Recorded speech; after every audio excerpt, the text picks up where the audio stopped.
Kız var ya, bunu tanıyorum ben. Ceyhan kıskançlık verirler ya.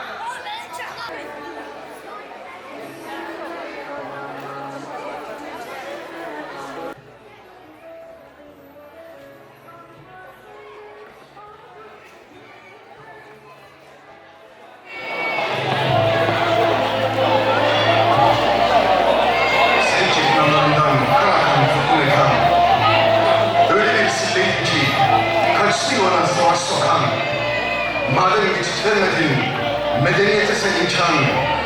Söz ver, sadık kal, yar ol, daim bize ol vatan. Sen ki bize ecdattan kalan özel bir hatırasın. Destanınla mest ederken ahtan kalan bahtsın.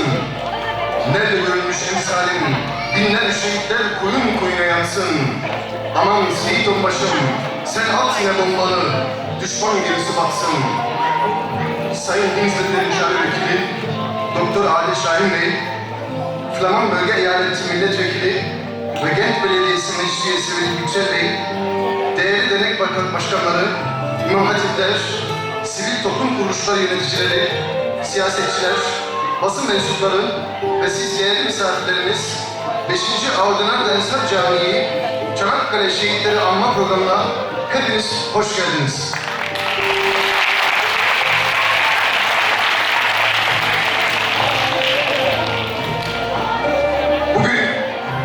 Zaferi'nin 102. yıl dönümünü olması münasebetiyle bu eşsiz vatan savunmasını gönüllere nakşetmek, aziz ruhlarını yad etmek için toplamış bulunuyoruz. Biz bugün burada bir daha dönmemek üzere gidenlerin tarihin yazdığı en gerçek, en şerefli kahramanları yad etmek üzere Çanakkale şehitlerimizi hatırlamak üzere huzurunuzdayız. 102 yıl önce yüz binlerce vatan evladı bu vatanın bedelini ödemek üzere Çanakkale'ye çağrılmıştır. Amacımız geçmişteki savaşların zaferleriyle mutlu olmak değil. Eğer amaç vatan savunması ise, eğer amaç hürriyet davası ise, bir ölüm kalım mücadelesi ise buna savaş diyemezsiniz. Ve bunu anlatmak boynumuzun borcudur. Çünkü vatan dediğimiz bir toprak, diyeti ağır ödemiş bir topraktır. Şimdi sizleri Avdinar Ensar Camii Koro ekibi eşliğinde başta Ulu Önderimiz Mustafa Kemal Atatürk, silah arkadaşları ve şehitlerimiz huzurunda bir dakikalık saygı duruşu, ardından İstiklal Marşımızı okumaya davet ediyorum.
Çanakkale muharebeleri, dünya tarihinde ender rastlanan deniz ve kara savaşlarından biridir.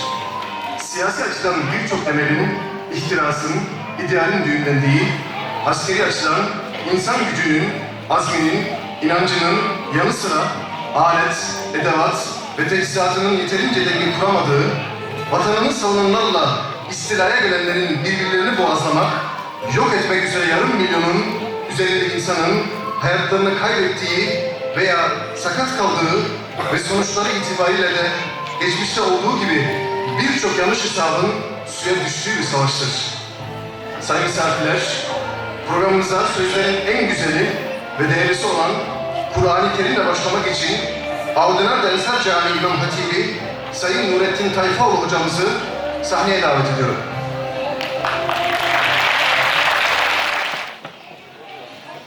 أعوذ بالله من الشيطان الرجيم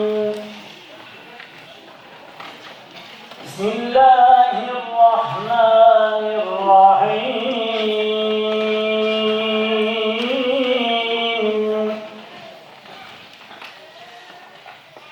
يا أيها الذين آمنوا استعينوا بالصبر والصلاة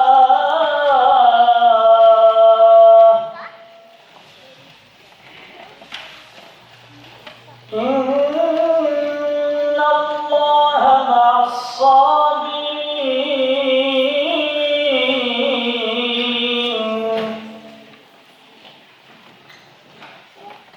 ولا تقولوا لمن يقتل في سبيل الله أموات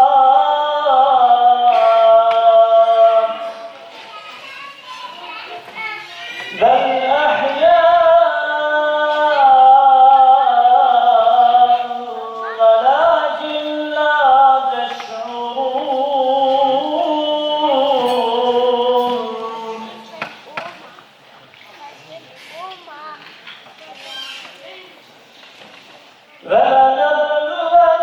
ولنبلونكم بشيء من الخوف والجوع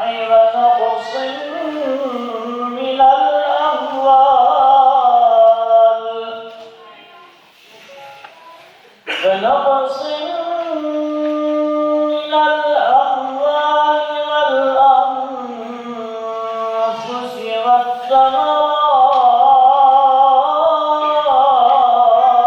والثمرات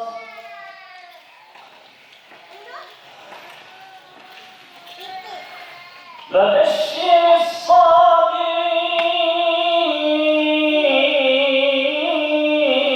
الصابرين الذين إذا أصابتهم مصيبة قالوا إنا لله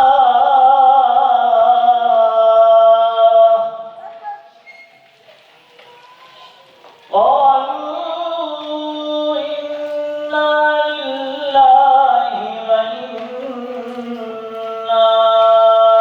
إليه راجعون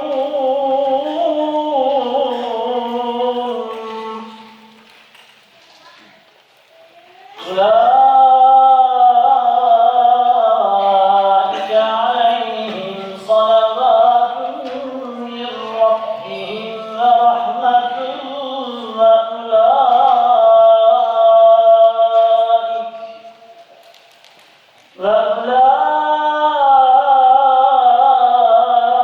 وأولئك هم المهتدون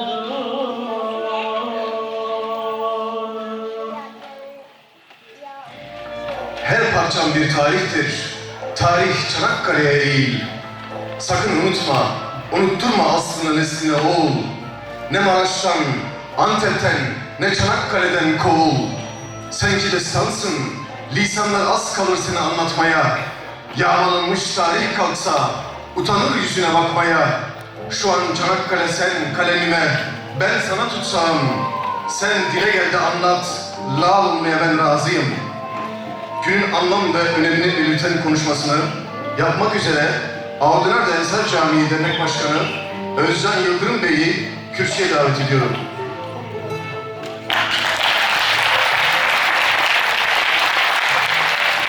Esselamu Aleyküm ve Rahmetullahi ve Berekatuhu.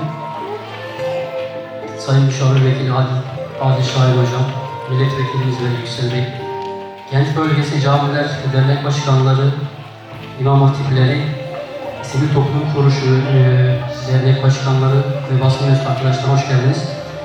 102. yıl sonra Çanakkale şehitlerini kutlamak üzere bugün huzurunuzdayız. Oğlular Ensar Camii olarak 5.sini yapmakta olduğumuz programa hepiniz hoş geldiniz.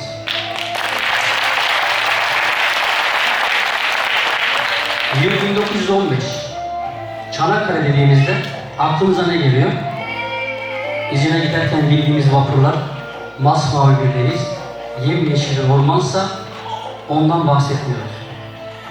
Biz bugün metrekareye 600 bin merminin düştüğü, 15 yaşındaki çocukların okullarını bırakarak vatanı kurtarmaya gittiği ve nefeslerini vererek bugün nefes aldığımız o destanı sizlere göstermek için toplandık. Amacımız geçmişteki savaşların kahramanlıklarını övmek değil. Biz bugün burada bir daha dönmemek üzere gidenlerin ruhlarını şad etmek için toplandık. Hepinize şimdiden teşekkür ediyorum. İyi seyirler diliyorum ama eğlenceler demiyorum. İnşallah hüzünlü ve bol aylaştık bir programımız olur. Hoş geldiniz.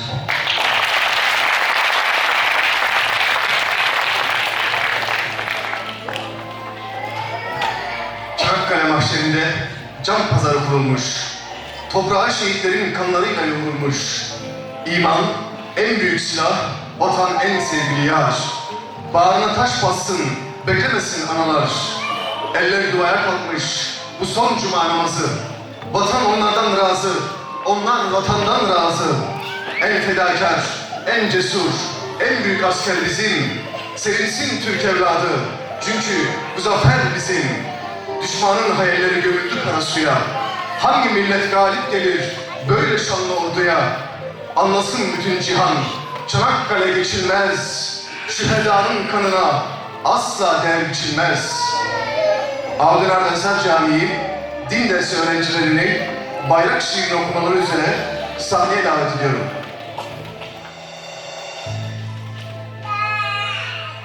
Ey mavi göklerin beyaz ve kızıl süsü, kız kardeşimin gülünü, şehidimin son örtüsü, ışık ışık, dalga dalga bayrağım, senin destan okudum, senin destanı yakacağım. Sana benim gözümle bakmayanın mezarını kazacağım. Seni selamlamadan uçan kuşun yuvasını bozacağım. Dalgalandığı yerde ne korku ne keder. Gölgende bana da yer ver. Sabah olmasın, günlerde olmasın ne çıkar? Yılda ay yıldızın ışığı. Savaş bizi karlı dağlara götürdüğü gün kızılığında asındık. Dağlardan çöllere düşürdüğü gün gölgeni sığındık. Şimdi dağlardan dalgalı, bağırsın yani savaşın kartı. Yükseklere bir atan çiçeği, senin altın doğdumsun. Tarihin, şerefin, şiirin, her şeyin, yeryüzünde yer beğen, nereye dikilmek istersen söyle, sen oraya dikeyim.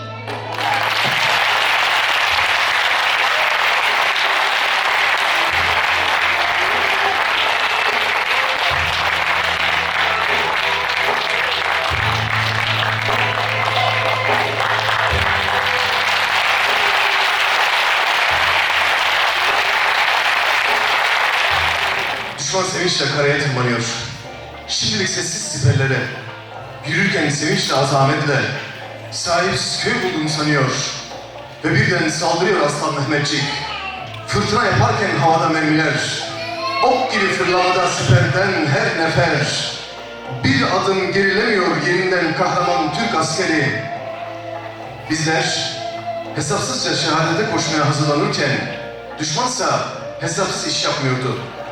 Hesap etmediği bir şeyler vardı. Mehmetçiğin vatan aşkı. Çanakkale kalbin düştüğü toprak adlı oyunumuza itiraf devletlerinin nasıl masa başında savaşı kazanmışçasına pazarlık yaptıklarına şahit olacağız. Sakarya türküsü şiirini okumak üzere Yasin İhya'yı sahneye davet ediyorum.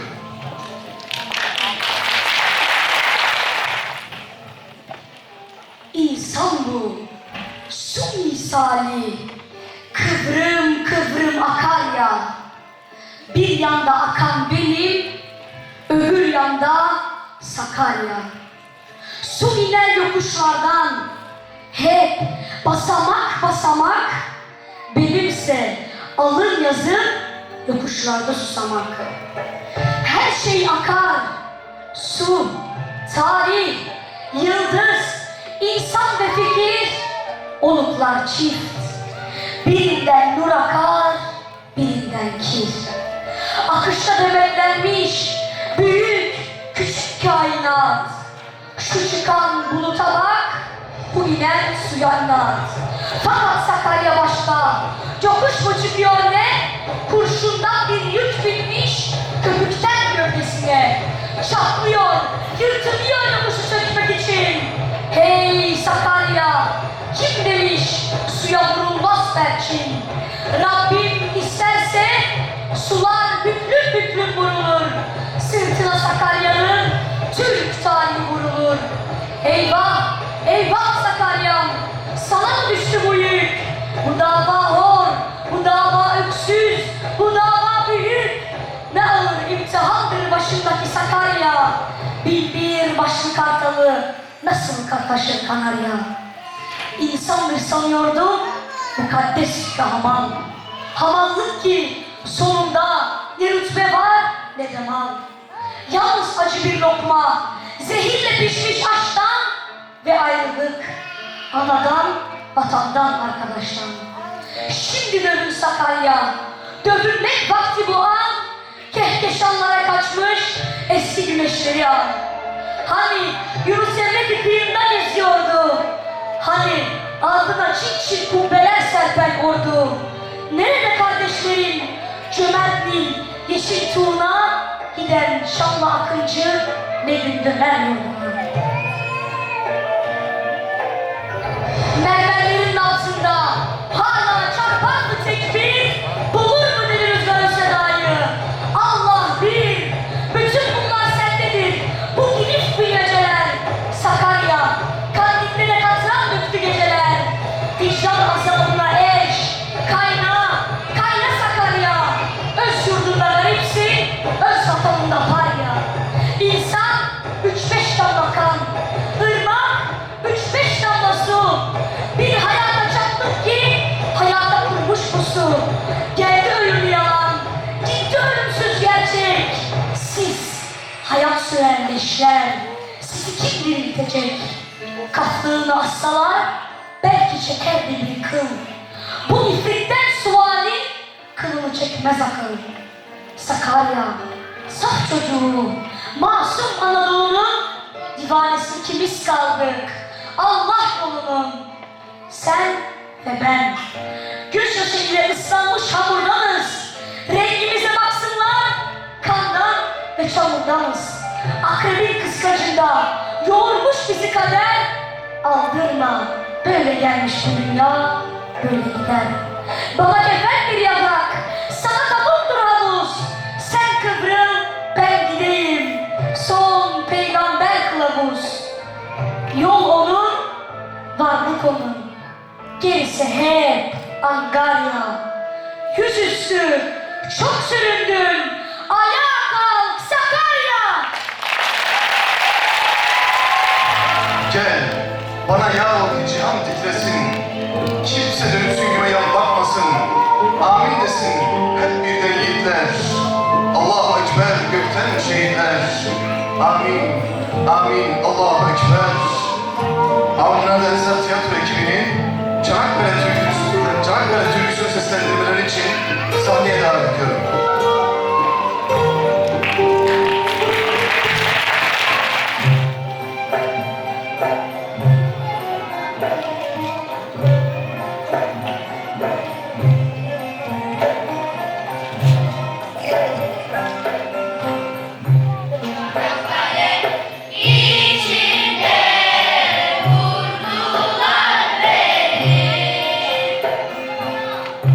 Çanakkale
Bir gün yüzüne çıkar gerçekler. Cennete boy verir solmaz çiçekler. Düştüğü toprakta dirilecekler. Şehadet şerbeti saçılmaz diyor. Bizler hesapsızca şehadete koşmaya hazırlanırken düşmansa hesapsız iş yapmıyordu.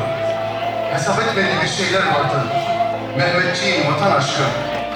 Çanakkale kalbin düştüğü toprak adlı oyunumuza itiraf devletlerinin nasıl masa başında savaşı kazanmışçasına pazarlık yaptıklarına şahit olacağız.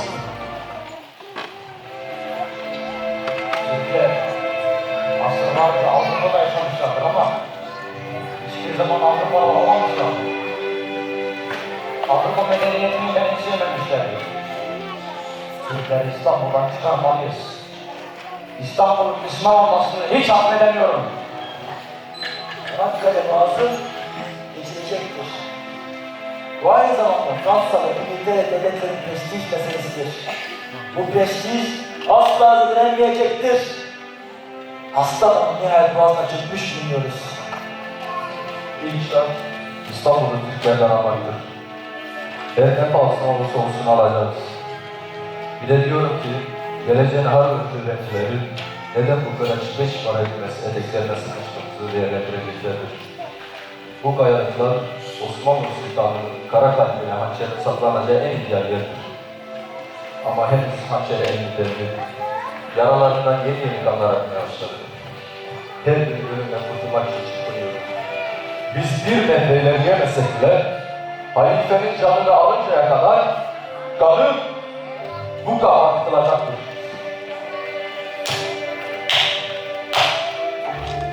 Çanakkale'de Türklere karşı gaz bombası kullanacağız. Sayın Churchill, gaz bombası kullanmak insan hukukuna aykırıdır. Evet, ama bu insanlar için geçerlidir. Türkler insan sayılmazlar.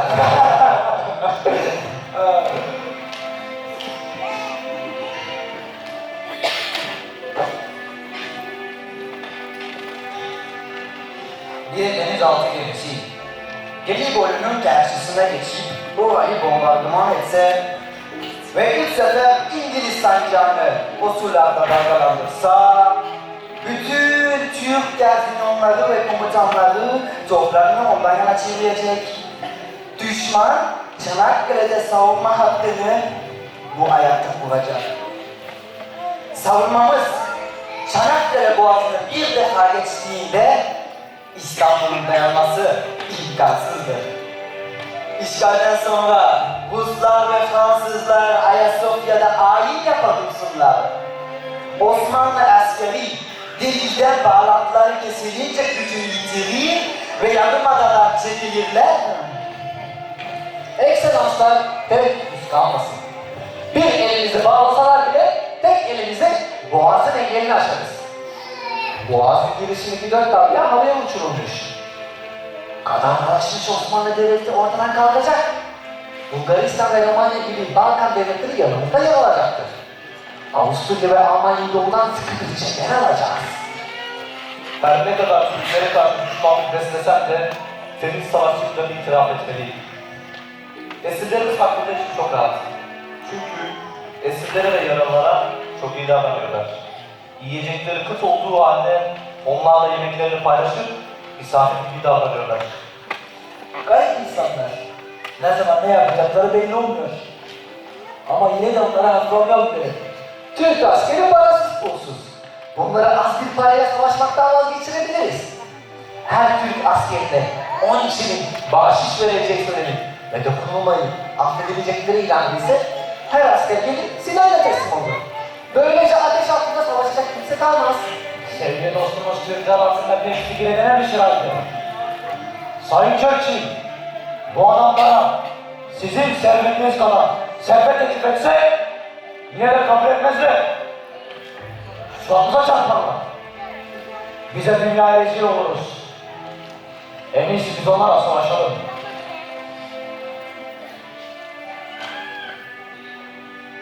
Bunlar Osmanlı üzerine harcayacağımız paralar. Üzerine 10 çelik 60 kuruş yazın. 1914'te İngiliz Deniz Maliye Bakanlığı'nca yazdı. Eğer hesaplarımız tutarsa muhakkak tutacak. Bu paraları piyasaya süreceğiz. Desenize, Çanakkale için her şeyimiz hazır. Osmanlı topraklarında harcanılacak özel paradan siperleri süpürecek özel süpürgelere kadar. Öyleyse beyler, Kaleli'yi içimizdeki muhteşem zafere kaldırıyorum.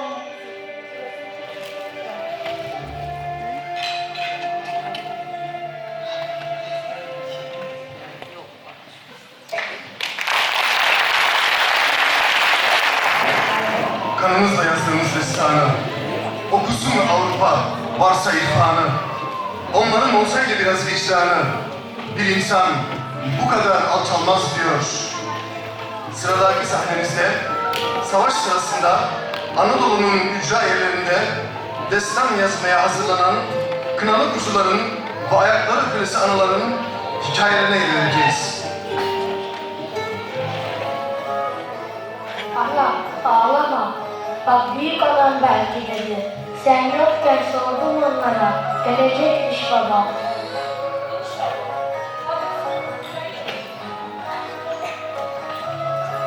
Hasan'ın şehit düştüğünde Hoca Efendi haberini vermeye gelmişti. Gözlerinin içinde öyle bir korku vardı ki çoktan kara haber vermişti bana. Gülsüm bacı dedi, yutkundu. Sonra devam etti. Bu köy seni Gülsüm Ana olarak bağrına basar. Darda olanın, sıkıntıda olanın sen herkesten önce yanına koşarsın. Gayrı anladın ya Gülsüm Ana. Oğlum Hasan'ı şehit düşmüştür, kahve düşmanı kurşununa. Bundan gayrı şehit anası diyeceğiz sana. Elif kıza da şehit karısı diyeceğiz. Bu şeref yetersiz. Şehit karısı Elif. Şehit anası olmaya hazır mısın? Ne bu ama silsile mi? Önce sonra şimdi de kocasını doymak bilmiyor ama kafir sana doymak bilmiyor. Eğer vatanın karşılığı cansa vereceğiz. Eğer vatanın karşılığı malsa vereceğiz. Bedeli olup kalsa akıtacağız zamanlarımızı boşalana dek. Elif, Ahmet nerede kaldı kızım? Yatıracak yerleri var mı ki?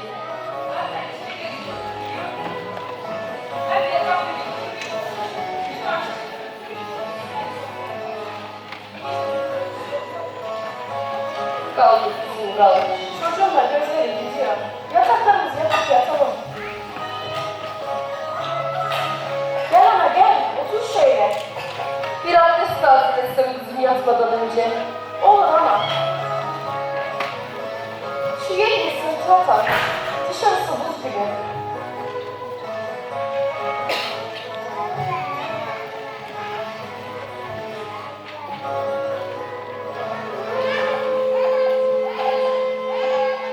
Allah'ım sen bağımı koru. Babamı çok seviyorum.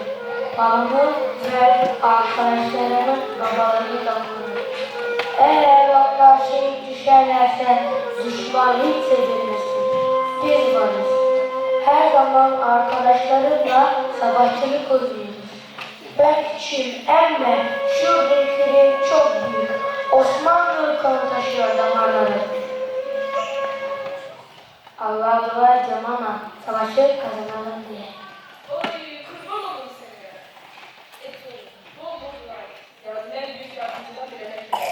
Ana uykum geldi. Ayakta duruyorsak dualı dile zikirli kalbin sayesinde duruyoruz. Hadi ana azıcık uyumaya çalış. Nasıl yatacaksam yavrum, yavrularım ateşin altındayken.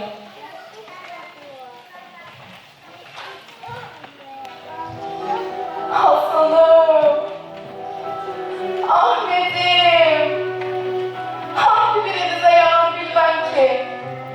Daha dün ikiniz de yanımdayken sadece bunlar kaldı kınalı ellerimde.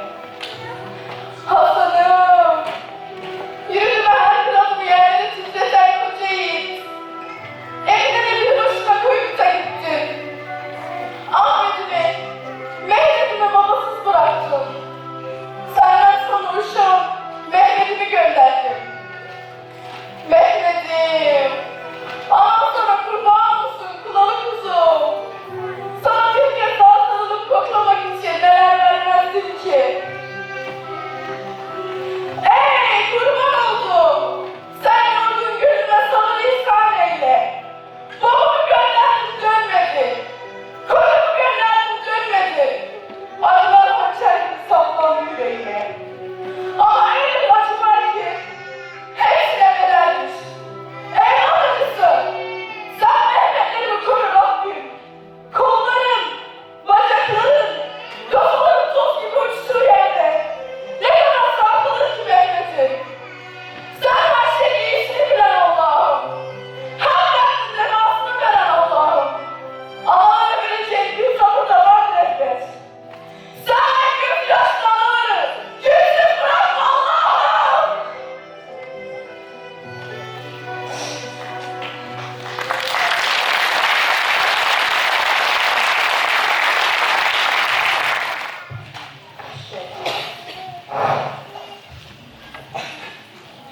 Nasılsın Gülsüm yine?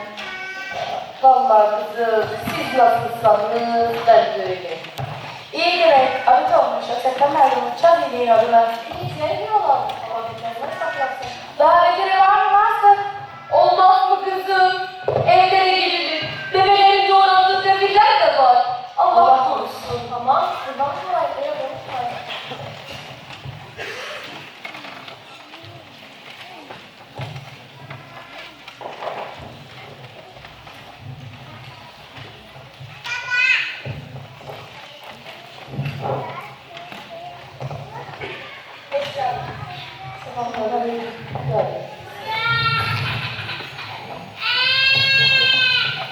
Gel gel, buraya yanıma otur.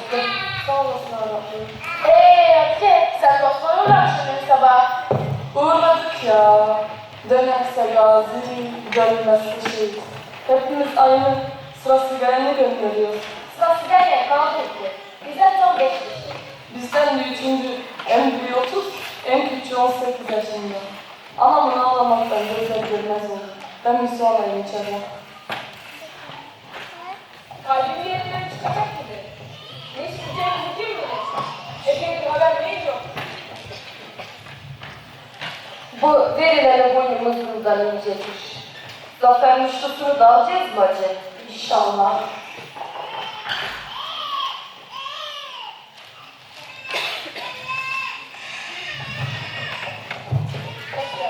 Hoş buldum.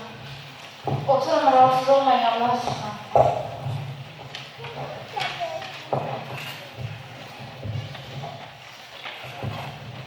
Halime, de hele, sende bir hal var. Kara haber şimdi kimi vuracak? Yine kimin evine sarıca kapılacak? Hepimiz diken üstünde değil miyiz Gülsüm yine? O sancak hepimizin evinde hazır beklemiyor mu? Aslında bir halim var. Hangisinin evine atsak? Hangisi söyledi? İyi, burada değilmiş. Hatice'nin abisi İsmail. İsmail hakkına gittin Hatice. Onlar şehadın şerbetini içtiler. Onlar ne bileyim var mı?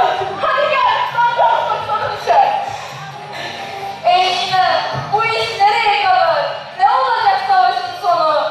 Düşman Çanakkale'ye dikti gözünü. Bazı dağları da rehin almış savaş. Çanakkale düşmanın bağrına saplanan bir hançer olacak Allah'ın izniyle. Sanır mısınız ki başlar, şu güvenmiş kalplerimizi mahcup etsin Yüce Rabbim? Bedir cengini bilir misiniz? Canı vurduydu. Baba, oğlum canına kırdıydı gözünü kırpmadan. Din uğruna, Allah uğruna, Resul aşkına. Bedir öyle bir cepti ki gökten melekler inmişti bölük bölük. Onlar katılamış inanan ben de, gafilin gözünde uçsuzuz, bucaksız bir ordu gibiydi. Gafil şaşkına döndüydü. Kendi elleriyle öldürdüğü sahabeyi başkasıyla savaştığını görüp aklını yetirecek hali geldiydi. Her bir sahabenin canına can katıldıydı sanki. Nasıl yani? Ölümü öldürmüşler miydi? Ya iyi dedin. Gökten inen melekler şehit olanların kılığına girip saldırıyorlar düşmanın üstüne. Çanakkale'nin de Bedir'den bir farkı yoktu. Asıl olan niyetti. Allah'tan üstün kılmak. Bedir'in yardımcıları burada da bizi yalnız koymayacaklardı. Halife, Allah seni kızım. İmam Efendi'ye gelen haberleri. Cephede garip şeyler oluyormuş. Akla durgunluk veriyormuş olanlar. Sanki yer gök birlik olmuş bize yardım ediyorlarmış. İmam Efendi'ye anlatıldığına göre İngiliz alayı Bombatepe'yi almak için saldırıya geçmiş. Tam 267 askeriyle. O sırada tepenin üzerinde gri bir bulut belirmiş. Etrafında da birkaç bulut daha. Esen rüzgardan etkilenmeden şekillerini ve yerlerini korumuşlar. İngiliz alayı Bombatepe'ye vardığında büyüyen bulutun içine girmiş. Korkunç bir sessizlik olmuş o an. Bizimkiler ateşi kesmişler. Bütün İngilizler sis içinde kalınca bulut kümesi alacağını almış, şekere tuttuğu gibi yükselmiş. Diğer bulutlara ulaşıncaya kadar yükselmiş. Sonra hepsi birleşmiş, gölden kaybolmuş. Geride hiçbir şey kalmamış. Ne bir asker, ne bir silah. Olayı görenler hayretler içinde kalmış. Duydunuz işte bacılar. Allah bizimle beraber. Düşman kudurduğuyla kalır. Canımızdan can gitse de bu vatan elden çıkmayacak. Hurra seslerini, Allah Allah sesleri bastıracak. Hayırlınızı alayım bacılar. Ne tür yaparmıştın? Bizden ayağına düşmesin ya. Allah razı olsun.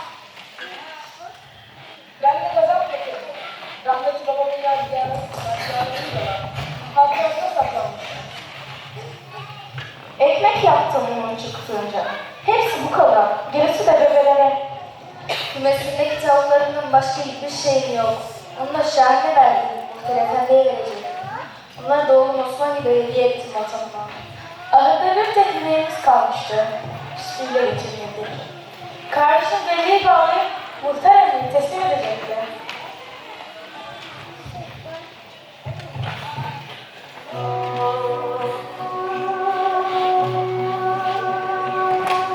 Gonca kız, ne oldu sana? O elindeki de nedir? Elindeki bilmem nasip olmayan geleneğimdir.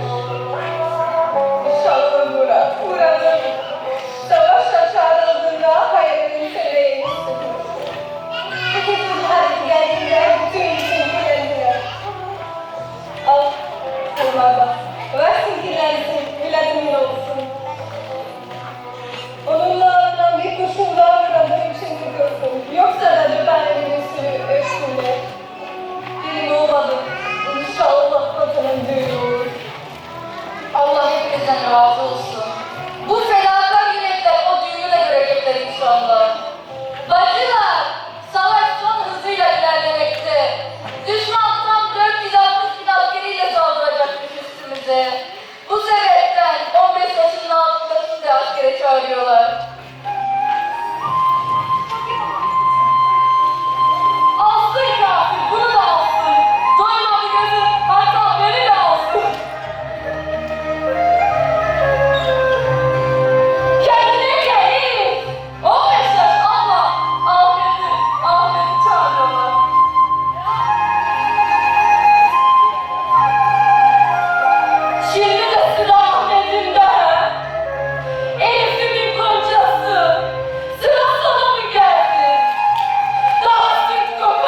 güneş Çanakkale'de doğdu. Bir daha batmamaya yemin ederek ölüme yürüyüşün günüdür bugün. Savaşlarda mermiler yağar. Ama Çanakkale düşman yağıyor dört bir yandan. Sağına dönse İngiliz, soluna dönse Yunan Fransız. Önünde zaten Anzaklı, arka tarafı Allah'a emanet. Kaldığımız yerden devam ediyoruz. Genç bir çavuş gelecekmiş. Yeni anlatmış orada.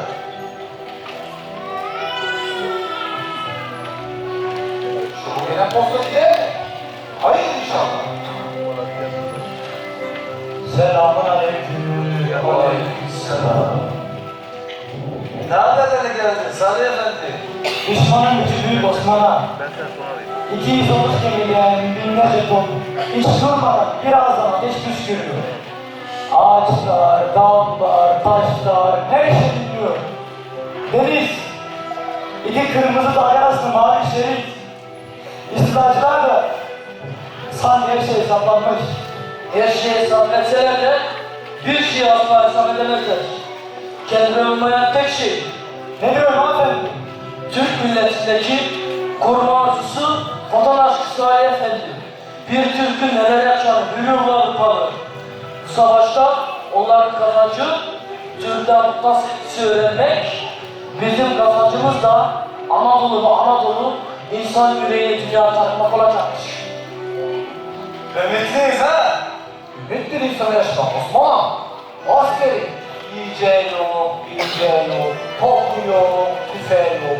Mermisi de yok ama asker aşk olur. İman dolu bir kalbi var. Bana müsaade. Böyle basın mi? Getireyim mi? Getir oğlum.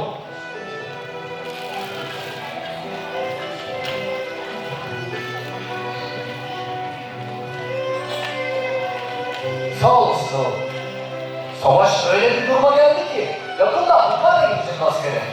Muhtemelen yaşınız küçük ama iman dolu bir kalbimiz, çelik gibi yüreğimiz var. Her zaman hazır tutarız Allah'ın izniyle. Biz de böyle bir gençlik olduktan sonra tüm dünya üstümüze gelse zafer bizimdir. İşte çavuşumuz da geldi. Hoş geldin çavuşum. Hoş bulduk. Ben Ali Çavuş. Millet Fazıl Komutan. Haber ulaştı. Birazdan gelirler. Cephelerde durumdasın. Her tarafta Osman dolu süperler yan yana. Birer bebek düşman süperi. Bir zaman Fransızların kara kedi diye tabir edilen siyah kediler tepemize dikilip kimi zaman bomba, kimi zaman çelikçiliğe yağıyor başladı. Ama düşmanın tüm gaddarlığına rağmen bizimkiler merhamet halinde severek lokmasını paylaşıyor onlar. Kiminle? Düşmanla mı? Düşmanla ya. Onların yaralı askerlerine bile bizimkiler sahip çıkıyor. Yaralarını sarıyor. İşte bu. Türk'ün lavaları nasıl kanlıdır çavuş. Başka türlü davranamazdı. Ama asıl güzel okunan Müslümanın Müslümana kırdırmalarıdır. Size böyle devletlerden tanıdık getirilen binlerce Müslüman askerler ne için burada bilmemektedir. İşte yiğitlerimiz de geldi. Hoş geldiniz yiğitler. Ali Çavuş sizleri almaya geldi.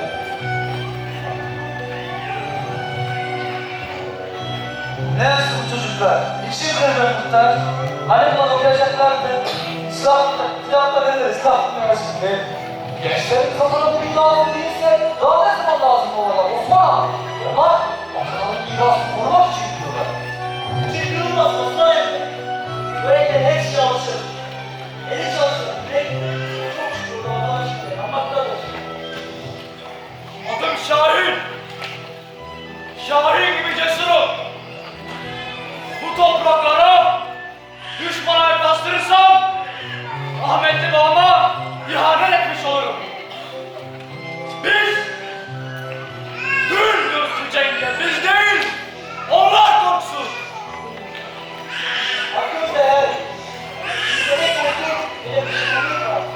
Helal olsun. Ahmet, sen bir şey de Biliyorsun bunları. Abim Mehmet de tepede. O da vuruşuyor o kahve düşmanla. Babam Trablusgarp'ta şehit düşmüş. Peki gitmemem ayıp olur. Size yemin ediyoruz ki bayrağımızın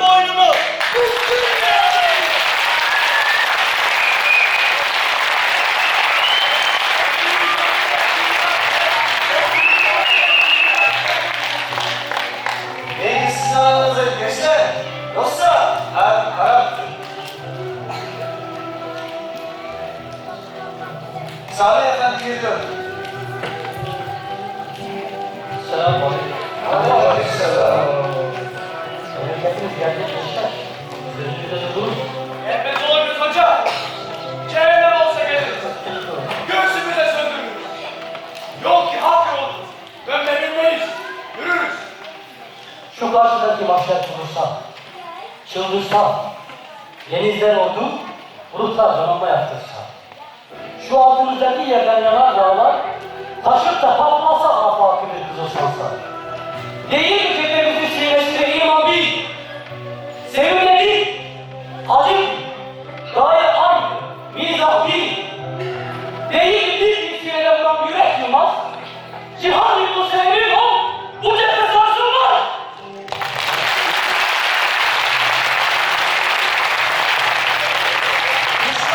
Zor Halim Bey. Böyle geçti. Hangi millette var? Yürekleri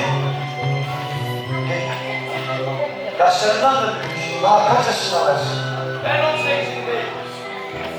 Okuyup doktor olacağım. Herkese hayal ediyorum. Ben 18.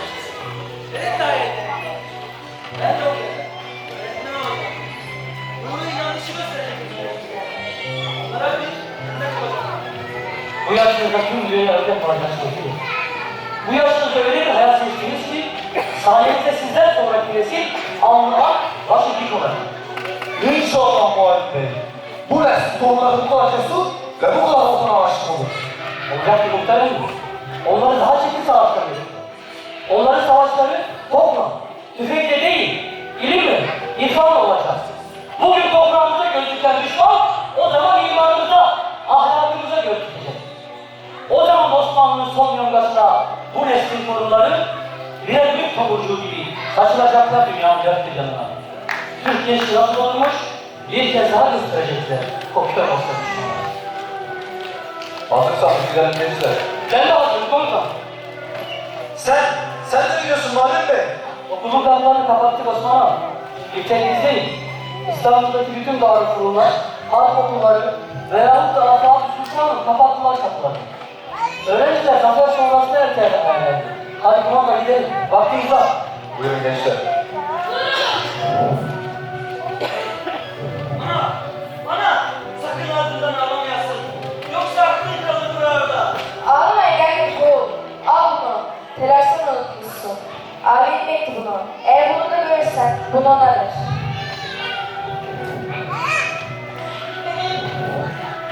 Benim nazlı kardeşim.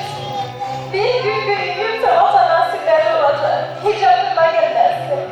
Keşke anam babam yaşasaydı da onlarla görseydi bugünleri. Onunla kıyısı görürseydi benim gibi.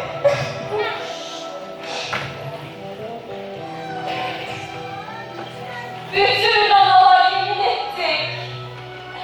Eğer kahve düşmana, vatanın toprağı tozunu bile kaptırsanız, analık hakkımızı helal etmeyiz. Özellikle kınaladığımız başlarımızı vatana kurban etmeye gönderiyoruz. Gidin, Türkiye'nin adalette durmaz. Gözünüz arkada kalmasın. Allah aşkına, biz Türkiye'de bizim için savrun göz dönmüş düşmana. Git evladım, yıllarca ben yolsuz kalırım. Şu yaralı bağrıma kara taşlar çalarım. Hadi oğul, hadi git. Alma yağmurunda, ya gazi ol ya şehit.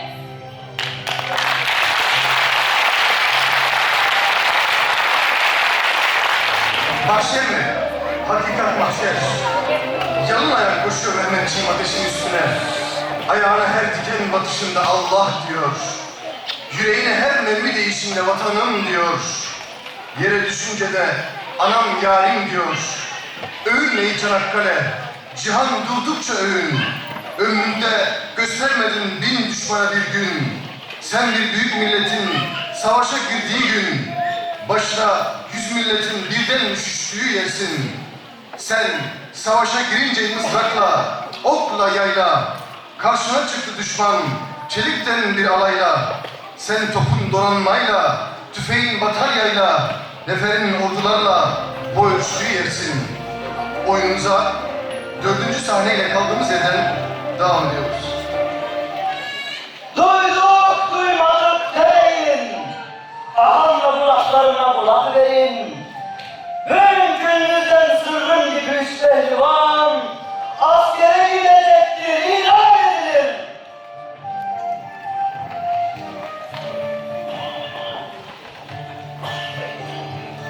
Askere gideceklerden biri bu bakların Osman.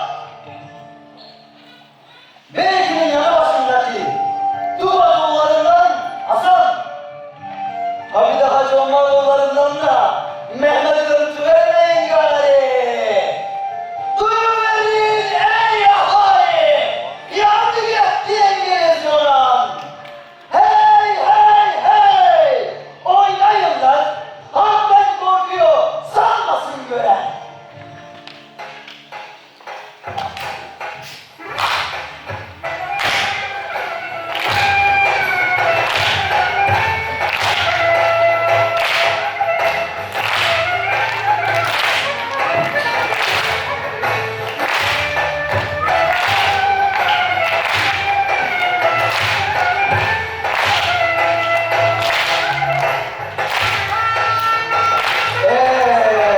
Geldik velaya. Allah kuvvet versin bu delikanlılara. Benim de vazifem bitti burada. Şimdi sıra asker uygulamada.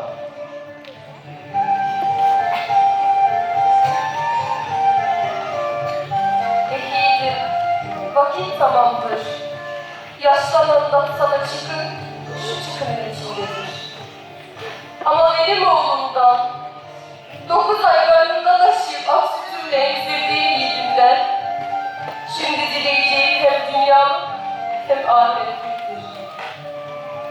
Düşman gelmiş Çanakkale'ye he? O düşman bilmez mi ki senin baban şehitti? O düşman bilmez mi ki şehitlerinin, gazilerinin yoluyla doludur bu topraklar? Şunca çocuğu büyümeyecek mi zanneder? Hadi oğul, hadi git. Yolun açık ola. Vatanı bize Allah'a, sonra sana emanettir.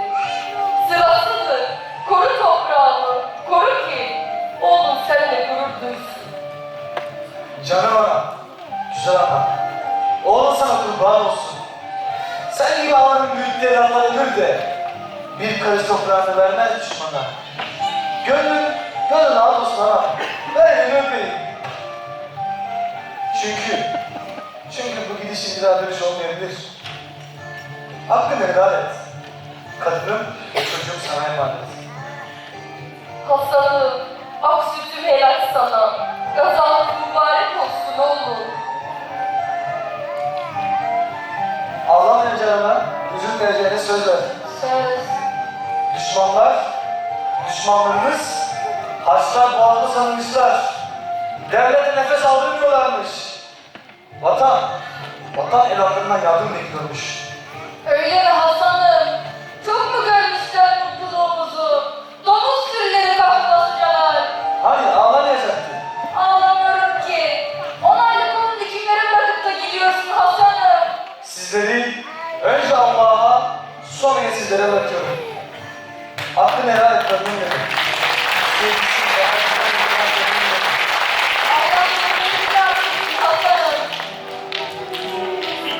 dudaklarını dalgalan bayrağın izi, gönlümden önlerinin denizi. Eğer onu sorarsa de ki, dün neden yolda ölmüştü, bugün baba aynı yolda aynısına düştü de. Böyle söyle kadınım. Çünkü yurt olmayan hiçbir şey olmaz. Güle güle gitmeyin. Üzülmesin dileğim. Ya gazi ol ya şehit. Budur senden dileğim. Budur senden dileğim.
borcumuzu ödeyebilir miyiz?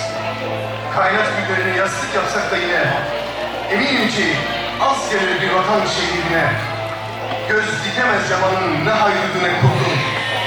Dünya yıkılmadıkça çiğnetmeyiz buyurdu. Boşa gitmiş değildir çektiğiniz zahmetler. Siz müsterih uyuyun aziz ruhlu şehitler.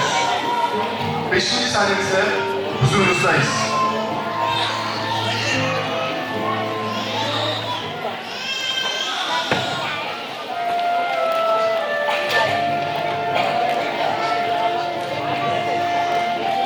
Sonunda bitirdik kardeşim. 2 gündür savaş hiç durmadı sanki.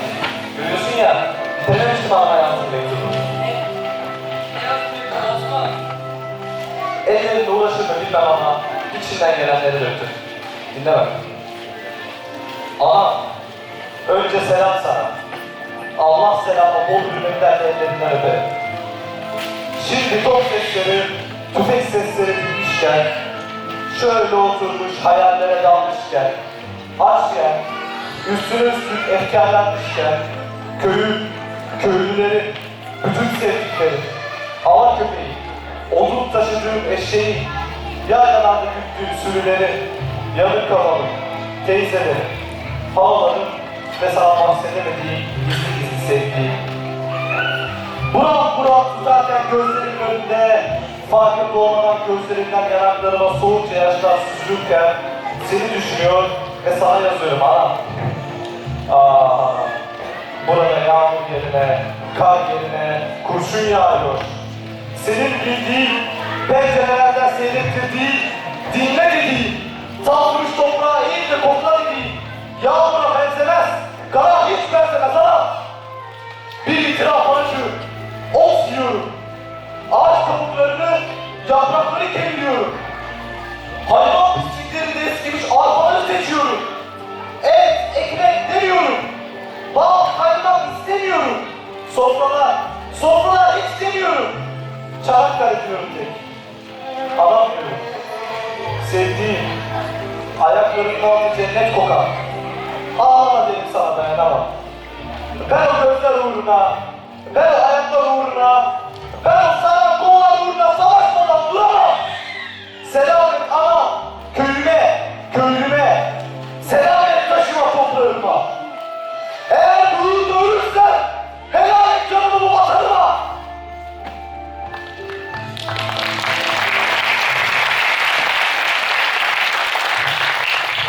Çanakkale içinde bir aşk sevdim. Kimimiz evli, kimimiz bekar. Oh, gençliğim var.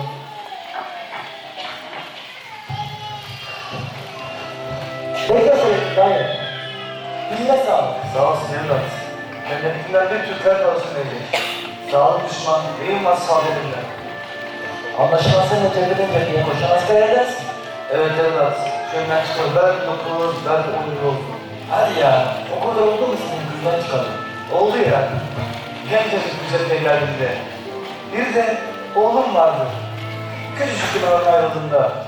Devlet, Trabzon Savaşı, Balkan Savaşı, ardından da Şanal derken o cepheden bu cepheye taşındı.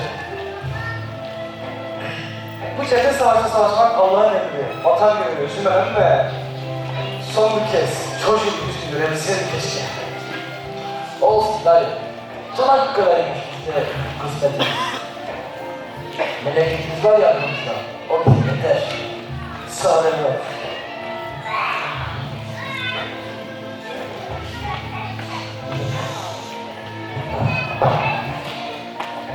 Ne güzel söyledin bana be.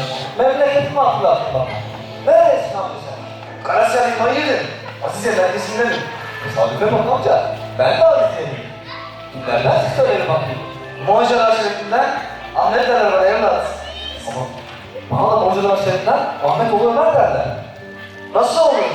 Akgül çekili. Ebelerin dedesi, bebelerin dedesi, Fatma Kadın senin anan mıdır? Ne ya? Fatma Kadın benim anamdır. Tanır mısın? Tanımam mı? O Fatma Kadın benim hanımımdır. Yani sen benim Ömer'imsin. Baba!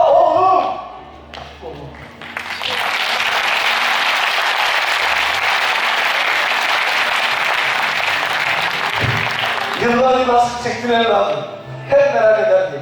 Nasıl delikanlı oldun diye. İşte karşımda bir aslan parçası. Canım babam benim. Ben de hep merak ederdim seni. Ama anam hep kahramandır senin baban.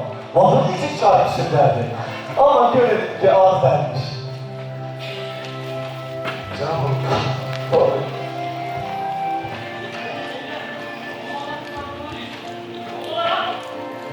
Arkadaşlar yandım!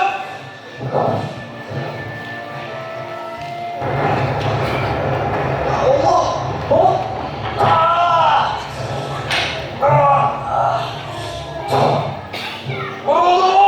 Baba! Baba! Baba! Sonra yani konuşurken niye kaybettin baba seni? Ne oldu baba? Üzülme evlat. Bu kez senin yüzünü gördüm ya. Artık özledim ben ya. Bu can fena olsun baba. Baba! Allah! Allah! Canım baba benim. Seninle konuşurken niye kaybettin baba beni? Bıraktın baba beni. Allah!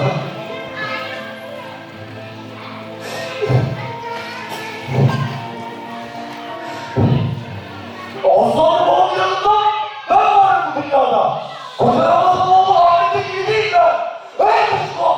Korkuyorum senden! Haydi arkadaşlar! Kuşma!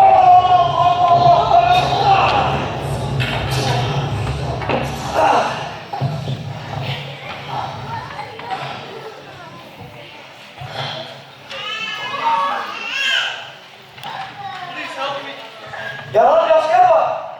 Bir şey yapmadı. Başı Ramazan. Nasıl olsa biraz sonra ölür. Ne biliyorsun? Ben görmez. Görmezsin kardeşim. Savaştayız ne yapabiliriz ki? Ancaklar şimdi onu süpere çeker. Çekmiyorlar işte. Ölmeden gider onu. Nasıl da çekiyorsan alır. Kardeşim ne yapıyorsun sen? Şunu duydun mu? Kardeşim. Yalan asker görmüyor musun? Savaş zamanı savaş. Anayasa uğran. Hakkı helal kardeşim. Kardeşim git oraya. Kardeşim gitme. Ananı düşün. Çocukların için. Kardeşim gitme. Kardeşim. Her şey şu hakkı helal içinde.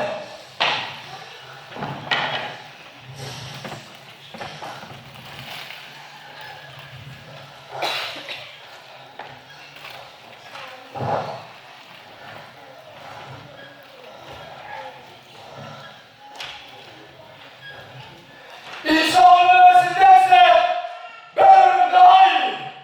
Yalan biraz geri yardım etmeyi adamımız bize öğretti.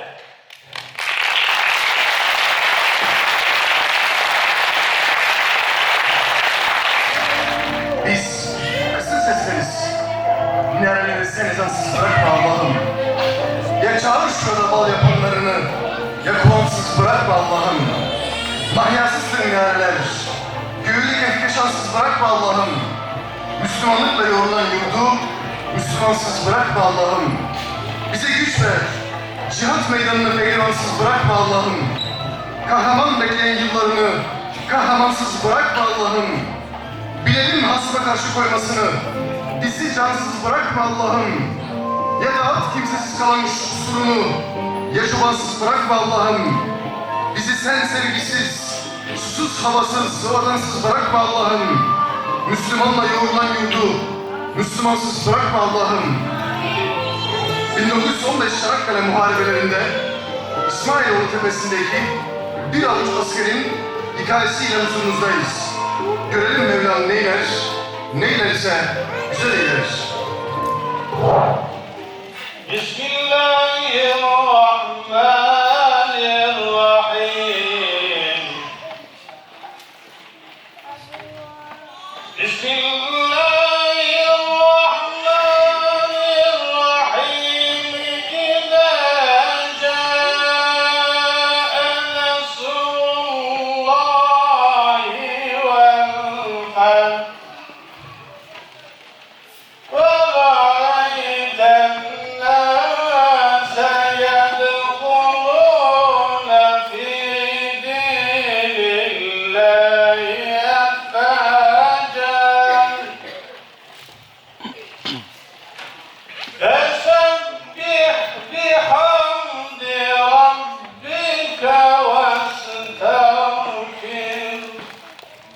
إنه كان توابا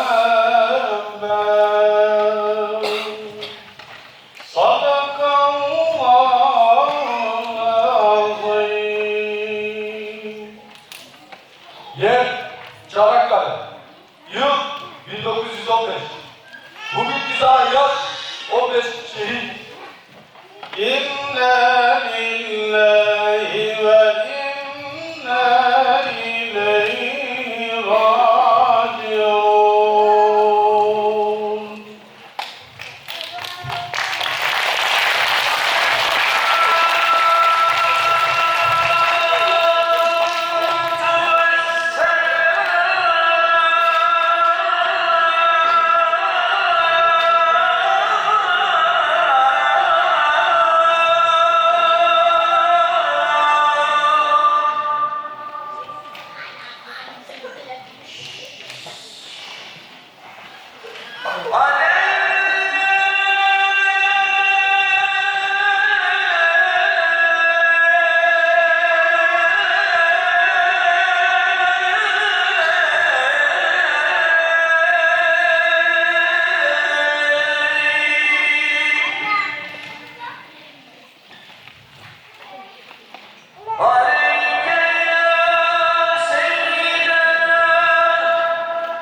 Kemal sesini duyuyorum.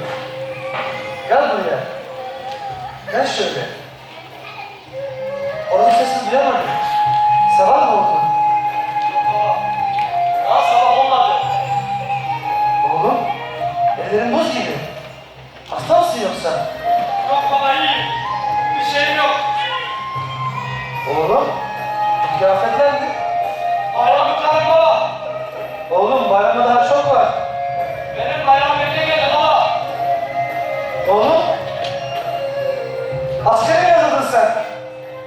Evet baba. Oğlum, okuyacaksın sen. Hekim olacaksın. Baba. Eğer böyle devam ederse memlekette tedavisi insan kalmayacak. Vatanın yüreği kanıyor. Onu tedavi etmek lazım. Düşman. Vatanın her taraflarını sarmışken ben böyle bekleyemem. Sen beni böyle sevmedin baba. Ben ne yaparım sen gidersen? Yalnız kalırım kör halimle. Baba. Eğer gitmezsen bir vatan kimsesiz kalacak. Bir millet kör olacak baba. Tamam. Bak yani. Kemal dur!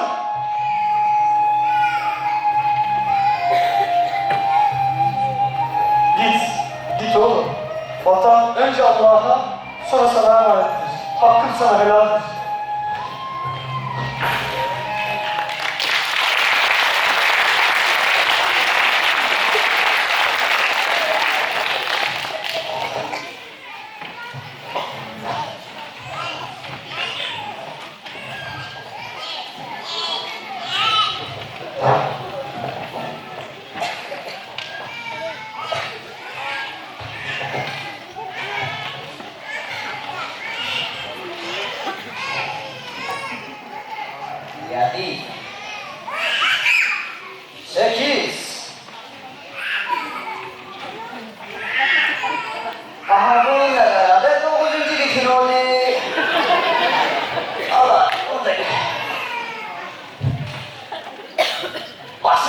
nasılsın abi? Yanılır mıydı? Çok kötü İsmail, çok. Yendiğimiz için zayıf gitmezdi. Ya Yusuf abi, sen de böyle gibi her gün aileysen, yapma böyle gözünü seven. Senin kaç oldu Mehmet? Senin kadar var bende de. Evet. Bana hiç vermedin. Herhalde benden işin vardı. Hiç mi çıkmadı Mehmet? Yo. Ya oğlum göster şunları ya. Ya- Nereye sakladın bunları? İsmail bende bit falan yok. Bak, Bırak İsmail içinde bitlerim var. bitlerim nasıl sakladın? Bu tablayı nereden buldun? Kıyının orada buldum. Çalışmıyordu. Ben içine bitlerimi koyuyorum. Hadi ver aç şunu. Sen bakayım bunları ya. Bunlar benim bitlerim. Yemedim, yedirdim. Yedirin ben bunları ya. Kusura bakma Kemal Efendi. Bunları sana söylemeyecektim ama sen kaşındın. Vallahi kaçırdı. Bitlerini ben almadım. Onlar seni terk etti. Bitlerini ayıklamam için tepemi çıkardığımda Allah razı olsun abi. Çocuk çocukları sana değil, sen bana anlattılar. Ne halin varsa gör. Hadi İsmail ver aç şunu. Şurayız. Ya oğlum Mehmet, bunları burada tutma. Temizle bitmiyor. Adı bit ama kendi bitmiyor. Yağdır. Tamam. Ya İsmail ne kadar kalpsizsin ya. Şuncacıklara denir mi bu? Ya sen bunları ne yapacaksın ki? İyi gece ya. Okuma yazma öğreneceksin oğlum. Tabiplik öğrenecek, tabiplik. Yok. Tarlasını öğreteceğim. Anam yalnız bir başına. Babam Trabzon'da şehit olduğu gün anam 40 yıl yaşlandı. Belli etmemeye çalıştı bize. Ağam derinden hastalıktan öldüğü gün iyice çöktü. Şimdi yapamaz o. Çok çabuk yorulur. Evinin de dönüp dönmeyeceğim belli değil. Ama bunlar dayanıklı varlıklar. Buradan bir iğne, oradan bir köpeğe, kuşa derken evin yolunu bulur, anama yardım ederler. Benden de selam ederler. Derler ki oğlum iyi, bir şey yok. Tek birazcık seni özlemiş, böyle yemeklerini özlemiş, böyle kollarını açıp yağmur değişine, bir de böyle başını oksayışını özlemiş. Bir de ben bir abdest alıp geleyim. Mehmet! Ya git şuna bak hele ya. Mehmet! Bak bende birkaç daha bit var. Bunları bırakmasan lan Mehmet! Yusuf abi, sen hala iyisin. Ne dağılıyor? Yazık çocuğa. Yazık anasına. Allah hepimizin yardımcısı olsun abi. Amin. Ben nöbete geçeyim abi.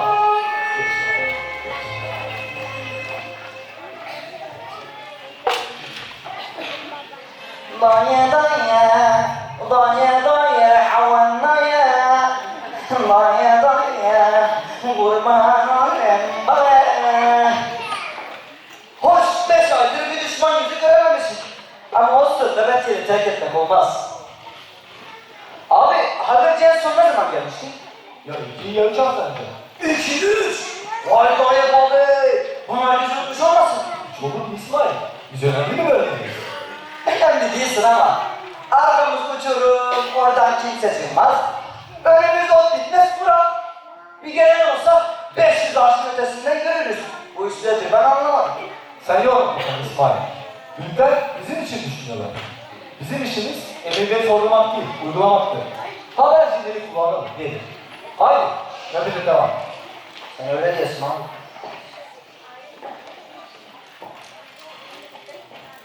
Abi, abi, biri geliyor. Haberci ne? Allah, seçemiyorum ama bizimkilere benziyor. Saklanalım İsmail. Ne olur ne olmaz.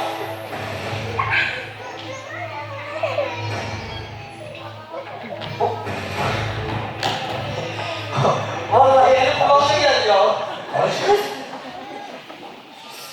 Allah Allah, ölüşü nasıl bu? Yaralanmış. Yarısı var mı? Bizim tıbbiye nerede? Tıbbiye! Kemal! Ne oldu ne var? Gel haberci geldi. Ne habercisi? Biz de bilmiyoruz. Haberci işte. Geldi bayıldı. Yarası da var. Bir kontrol et bakayım. Bizim bir şey nerede? Mehmet. Efendim efendim. Amcamın oğlu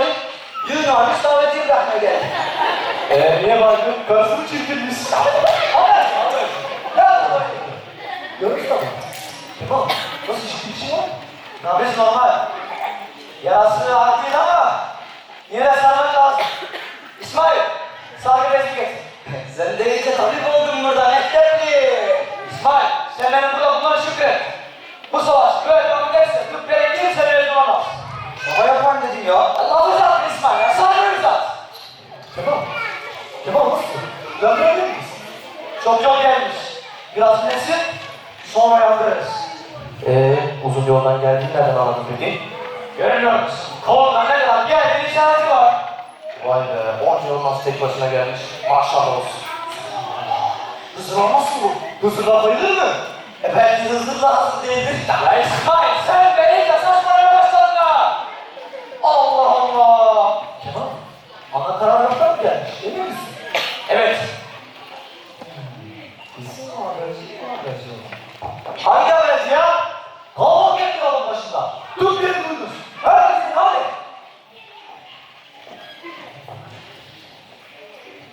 Kemal.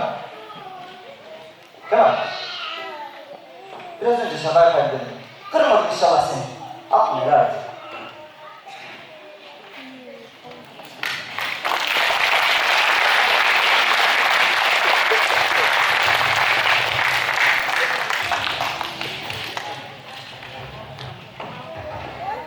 Beni emretmişsin komutanım. Yedinci Kolbaşı. Diğer askerlerin ne halinde? İyi de komutanım. Ya biz neden hala düşman askeri görmediklerini soruyorlar. Devletin 2 ay oldu. Her yerde savaş var. Biz neler savaşmıyoruz diyorlar. Seni buraya o yüzden çağırdım onbaşı. Biz çok önemli bir cephedeyiz. Çanakkale'nin arka tarafındayız. Bir ihtimal düşman çıkarsa diye bizi buraya yerleştirmişlerdi. Ama artık kesinleşti ki düşman çıkmayacak. Başka yere mi ait edeceğiz komutanım? Siz değil ben. Beni ana karargâhtan çağırdılar. Bu cepheyi ve askerlerini sana emanet ediyorum. Sabah durum onlara izah edersin. Peki ne zaman ödersiniz komutanım? Allah izin verirse 3 güne dönerim. Denemezsem hakkınızı helal edin. Helal olsun komutanım. Bak Yusuf, bu bilgi seninle benim aramda kalacak. Kimse bilmeyecek.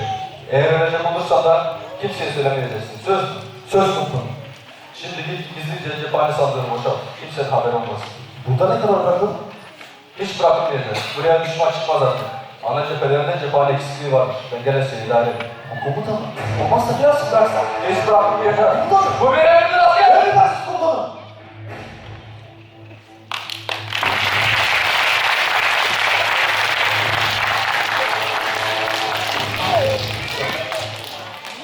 Helal olsun İsmail. Aha! Asker kıpırdadı! Çabuk buraya gelin! Asker kendi geliyor! Maşallah maşallah kardeşim. Nasılsın? İyisin. Nasılsın? Nasılsın? Allah Allah. Türkçe bilmiyor mu bu ya? Havadeti alo. Ne demek İsmail? Ele bak diye. Aksan farklı. Havai vasi. Allah Allah. Türkçe ne bu?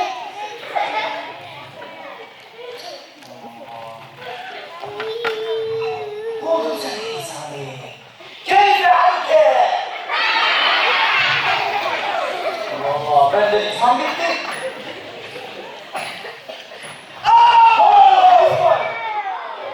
Şok dedi o İsmail'e. Şok olmuş o anda. Tedavi maalesef etti ya.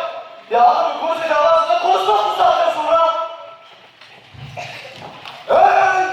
Konuşamıyor musun? Bak şu işe ya. Bir de silahla yaşıyormuşlar. Ya saçmalamayın. Kulağına yaramıştı ya. Ondan yardım sabahlı. Nerede işte?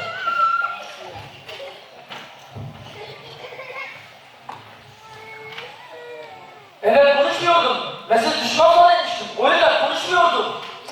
Bak adamı tokatladın seni düşman sanmış. Gel kardeş gel. Bunun dışı çıtır çıtır gelir ama iş yumuşacık iyidir. Mesajını değil. Sen neden düşman zannetmiştin? Ya bu suratını gördün vermişsin. Aldık istediğini görüyor musun? Hep kapatmıştır. Görmemiştir zavallıcı. Ben size önemli bir telgraf getirmiştim. Acil sorumlu kim? Benim.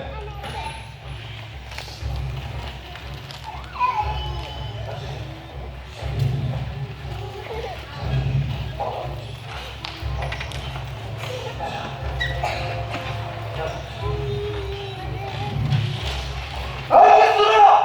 Herkes sıraya! Düşman gemisi sabah saatinde görülmüş.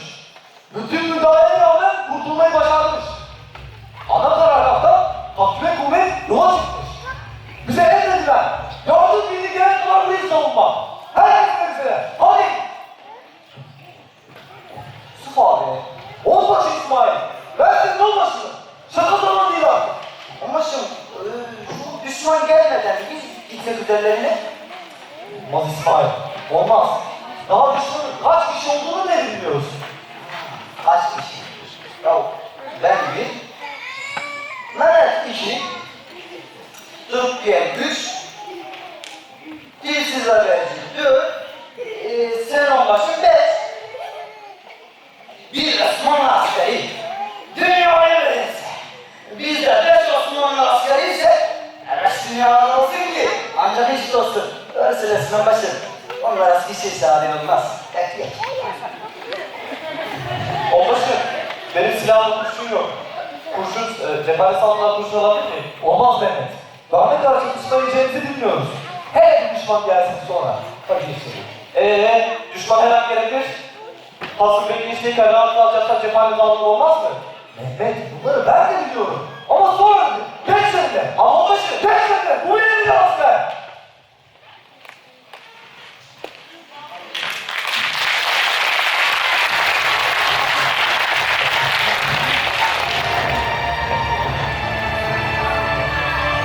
Düşmanlar olması denizde geliyorlar. Kardeşlerim, burası sadece Çanakkale değil. Burası bugün İstanbul, Erzurum, Maraş, Van, Bosna, Bakü.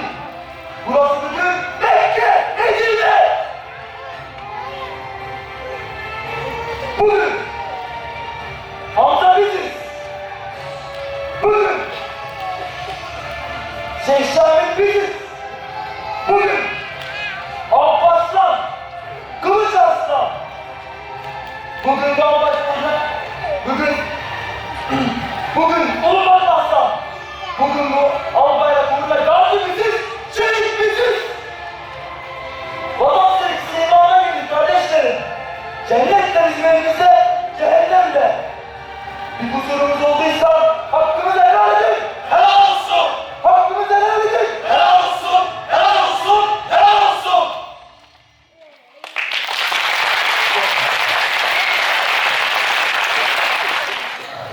Dikkat! Düşmanın kenarında! O haydi düşman. Hadi başım. Hadi. Kurşun ver. Emirler. Yürüyek üzerine. Hiçbir şey yapamayız. Ya bu mesafeyi yapacağız. Ver kurşunları buradan savaşalım. Bizim görevimiz göğüs göğüse mücadele değil. Yardım birliği gelene kadar burayı savunma. Ya bizim görevimiz ya. Burayı savunmak değil mi? Evet. Kurşun vermezsen nasıl savunacağız buraya? Birbirimize bilmece mi soracağız? Başım. Daha yardım birliği gelip gelmeyecekler belli değil. Ama düşman burnumuzun dibinde. Şehadet şerbetini senden önce içeceğim gerekçeler ise merak etme. Sus büyük, şerbet küçük. Ölerek elinize geçiyor İsmail. Allah yolunda ölenlere ölü demeyiz. Onlar dirilerdir. Ama siz anlayamazsınız. Şehit olmak isteyen sen misin İsmail? Ben de şehit olmak istiyorum. Buraya bunun için geldim. Allah'ı, Kur'an'ı, Muhammed Aleyhisselam uğruna canımı vermeye, bu vatanı ayakta tutmaya geldim. Bu uğurda bütün varlığım Allah'ın olsun. Ama aklımı yitirmiştim. Düşün İsmail. Sen burada eğlenirsen bu cephe boş kalacak. Arkadan gelen düşman ana cephedeki askerlerimizi arkadan vuracak. Ve ordu darmadağın olacak. Sen İsmail olabildiğince canlı duracaksın ki vatanın da seninle beraber olsun. O sözlerle düşman dağılma onbaşı. Kurşunlara, kurşunlara! Hadi de kurşun ver. Ömer geldi İsmail. Olmasın! Ömer geldi. Emredersiniz olmasın!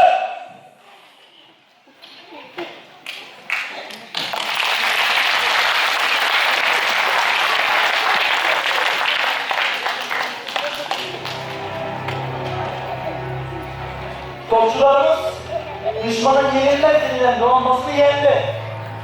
Ama düşman geri gelecek. Hem de daha çok silahla.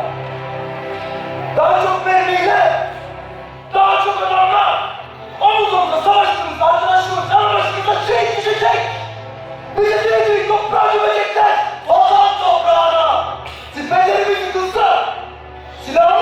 olursa, mevkimiz bitse, dişimizle, tırnağımızla döşecek miyiz? Evet. Savaşacak mıyız? Evet. Gelecek miyiz? Evet.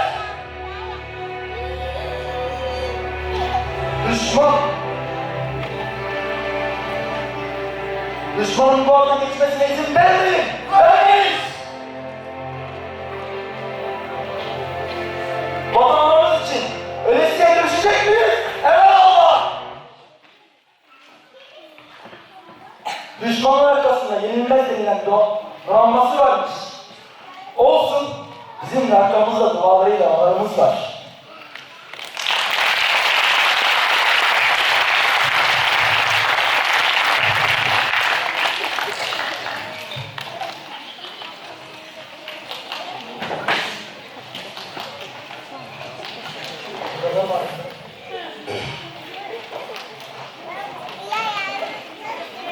Çıkar yavrular!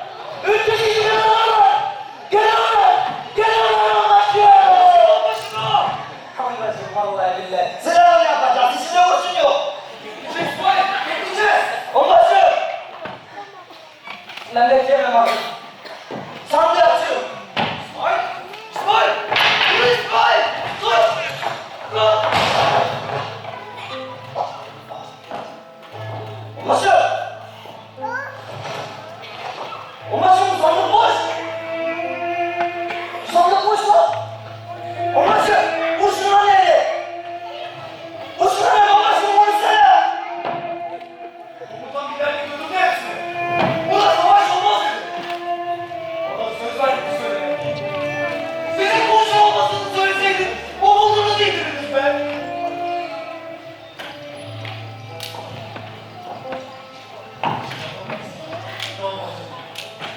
İnsan kurşunsuz kaçar ama umutsuz kaçamaz.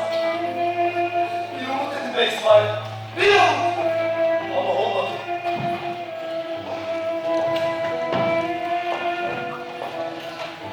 Şimdi ne yapacağız? Tıbbiyeli. Onbaşı. İsmail. Ya siz gitsinize! Kurşun yok. Durdunuz mu bizi? Kurşun yokmuş. Hadi gidelim o zaman hadi. Diyelim ki ana, biz geldik. Ama seni koruyamadık. Kurşun yoktu. Diyelim ki baba, ama bizi. Seni koruyamadık. Kurşun yoktu. Diyelim ki yoktunuz babası topraklarına çıkacaksınız. Siz bundan sonra gavurların kölesi olacaksınız. Biz yapamadık. Vatanı bize emanet ettiniz. Bize güvendiniz. Ama biz yapamadık. Ne olsun? Kurşun yoktu diyelim. Ya hadi! Ne olmuş kurşunumuz yoksa? Kurşunlarla mı savaşacak? Siz kurşunlarınızı mı dönüyorsunuz? Tüfeklerinizle mi? Yok. Siz çok yalnız gelmişsiniz abiler. Silahına, kurşunlarla güvenlik yeri orası, burası değil. Siz yanlış taraf seçmişsiniz abiler. Bu tarafın topu yok, tüfeği yok, mermisi yok. Bu tarafın taşı var, toprağı var. Sürgüsü var, tüfeğin dipçiği var. Bu tarafın yüreğinde bir cesaret var. En önemlisi, bu tarafın yanında Allah var, Allah!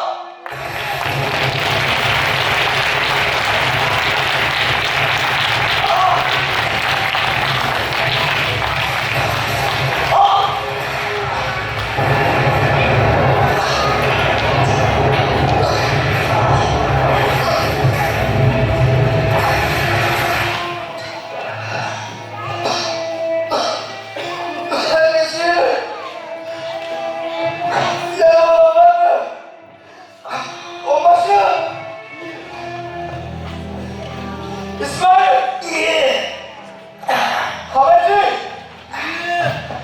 Tamam oradaymış. Mehmet! Mehmet nerede? Mehmet! Ben vuruldum tıbbiyeye. Vatanımı koruyamadım. Hakkımı bana helal et. Helal olsun. Mezgeci. Ana. Tıbbiye. Bak. Anam gelmiş. Ana. Bana kuru fasulye mi getirdin ana? Ana. Ben ölüyorum ana. İşte.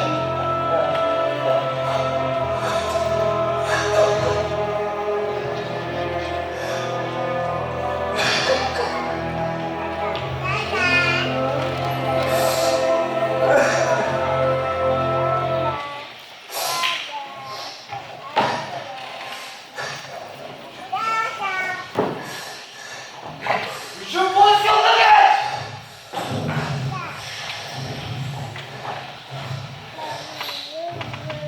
Sürgün top!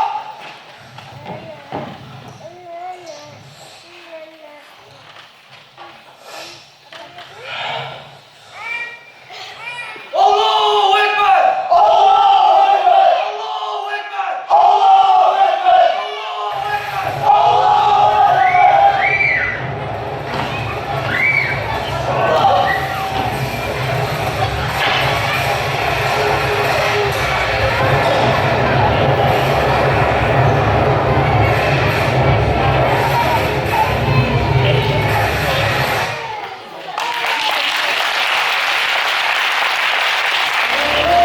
Sürüseye sındırılmış, arslanla taşım, aydınlığa tek ermiş, elle sistemi kardeşim, okullar kabul olmuş, sınıflar ise bölük, yol vermemiş düşmana, bu yüzden diktir başım.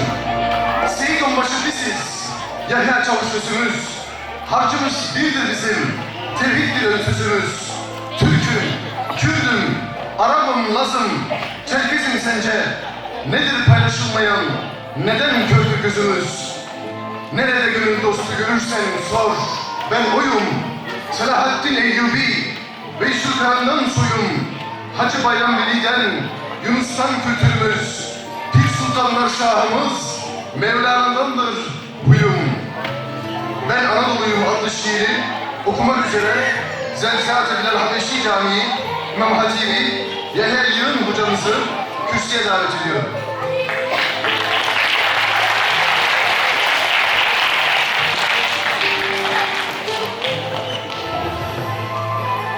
Bir yanımdan şafak sökerken bir baştan bir başa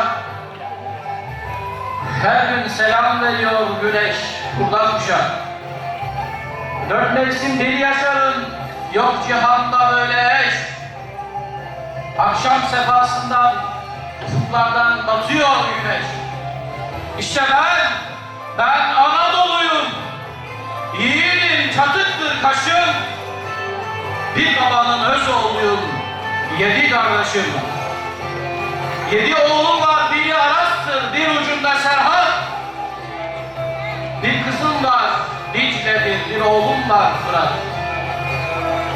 2 ikizim var Seyhan, Ceyhan, kıskançlık verirler ya da her nesneye can verilir yeşil Çukurova'da.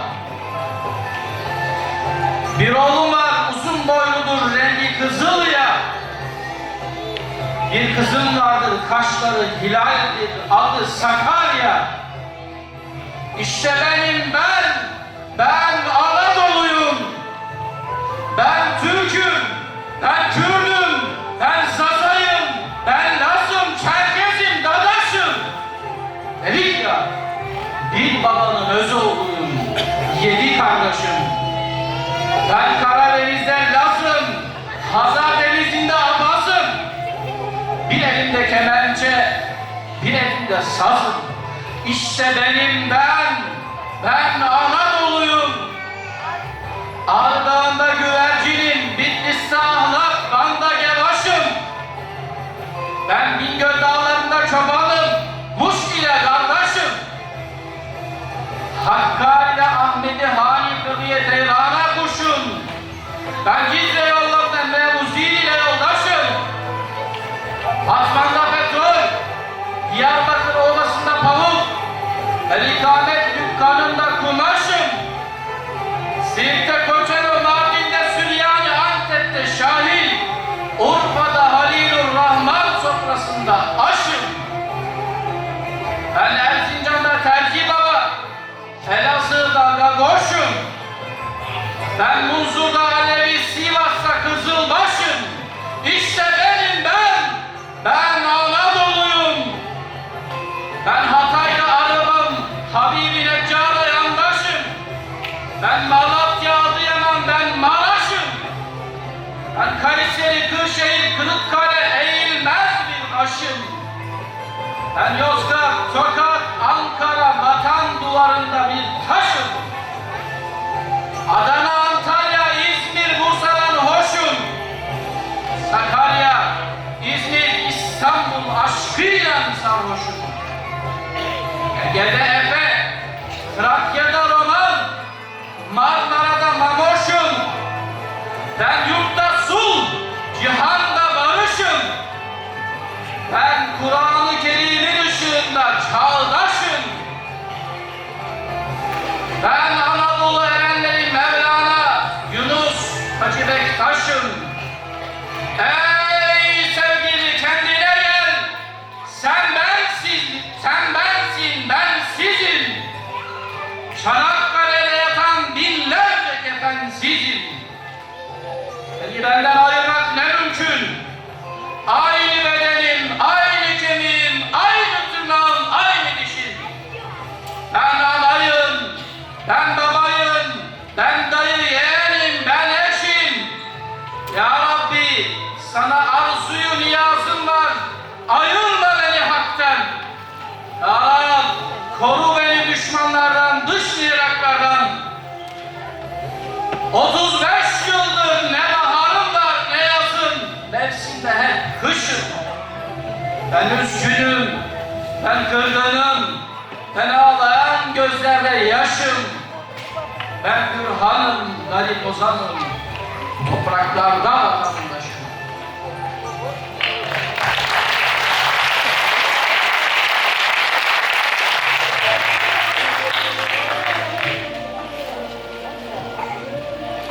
Hücum ettik beraber.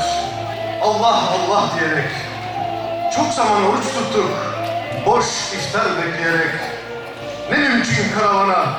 Kim bulmuş ki çorbayı? Bazı gün kuru ekmek. Çoğu gün şükrederek. Bir daha yaşanmasın böyle zorlu savaşlar. Ne acılar çekilsin, ne de dökülsün yaşlar. Mecbur olsak o başka, geliriz aynı ruhla. Korkuyu korkmuşuz, şahittir dağlar taşlar. Aynı bahçenin gülü, aynı renktir kanımız. Tek başına biz yersek, eksik kalır yanımız. Mühürdür Çanakkale, kardeşlik testiline. Ortaktır kaderimiz, ortaktır vatanımız. Mehmet Kutlu Bey'i Türkiye'm şiirini okumak için sahneye davet ediyorum.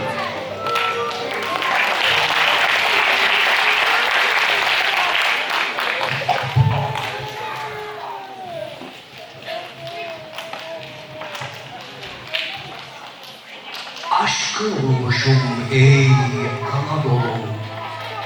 Cennet misali Ersin Türkiye'm. Can verirsem uslatına ermeden mezarın üstünde ölsün Türkiye'm.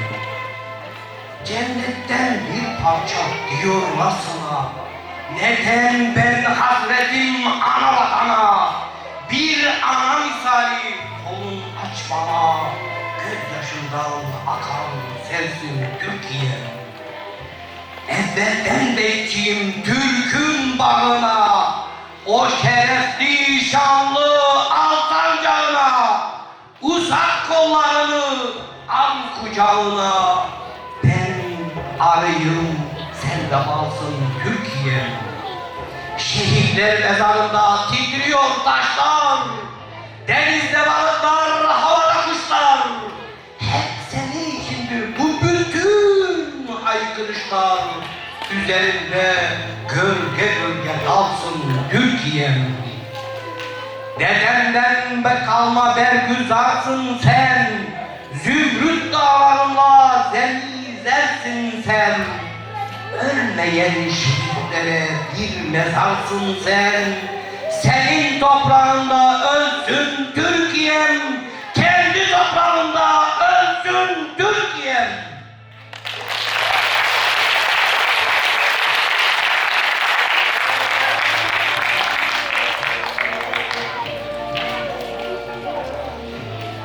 Bir istiklal marşı daha yazılmasın diye dua etmiş Akif Allah'a. Yemin ettik hep milletçe Allah'a. Dirliğimiz düzenimiz bozulmayacak. Bir istiklal marşı daha yazılmayacak.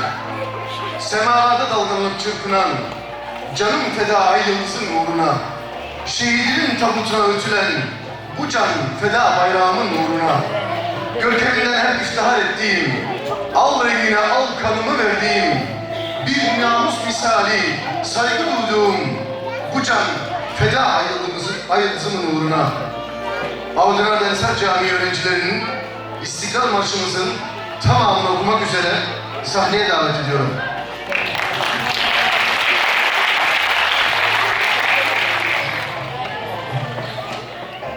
Korkma, sönmez bu şafaklardan yüzen al sancak.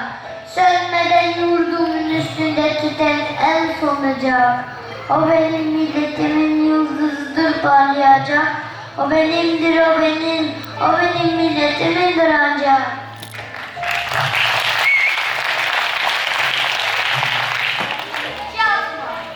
Kurban olayım, çehrene ey nazlı hilal. Kahramanlarına bir gün, ne bu şiddet bu celal. Sana olmaz, dökülen kanlarımı sonra helal. Hakkıdır, hakka tapan milletimin istiklal. Ben ezelden beridir hür yaşadım, hür yaşarım. Hangi çılgın bana zincir vuracakmış şaşarım. Kükremişsen gibiyim ben de içine yaşarım. Yırtar dağlar güzel sığmam taşarım. Garbın afakını sarmışsa çelik sırlı duvar. Benim imanlı göğsüm yüz sanatım var. Ulusun, korkma nasıl böyle bir iman var. Medeniyet dediğin tek dişi kalmış canavar. Arkadaş, yüzüme alçaklara uğratma sakın. Sikler et gövdeni, dursun ve hayasız yakın. Doğacaktı sana vadettiği günler hakkın. Kim bilir belki yarın, belki yarınlanır. Baktığın yerden toprağı diyerek geçme. Tanı, düşün altındaki binlerce kefensiz yatanı. Sen şehit olsun, incitme, yazıktır atanı. Verme dünyanın alsan da bu cennet vatanı.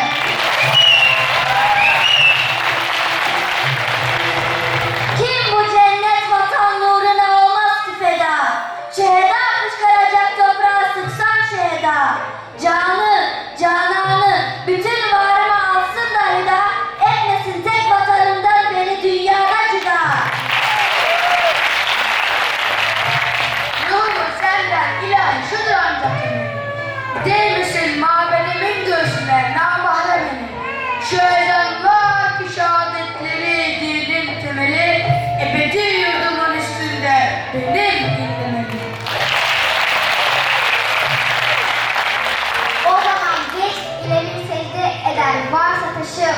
Her cihandan ilahe boşanıp kanlı yaşım. Fışkırır ruhum mücerret gibi yerden naaşım. O zaman yükselerek arş eder belki başım.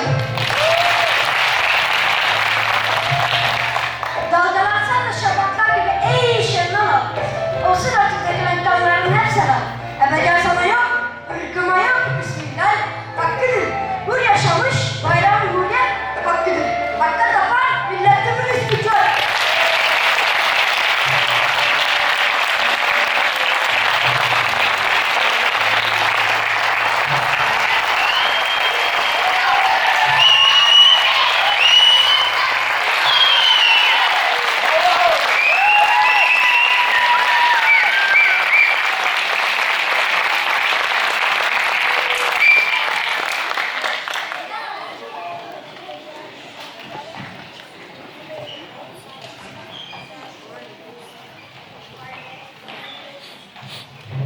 Ben babamın en hüzünlü yanıyım.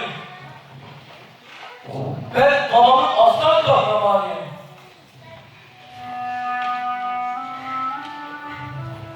Öyle değil mi baba? Gözleri kıpkırmızı. Çok mu ağladın? Baba, o geceyi birden benden dinle. Ama her zamanki gibi dinle. Tebessüm et.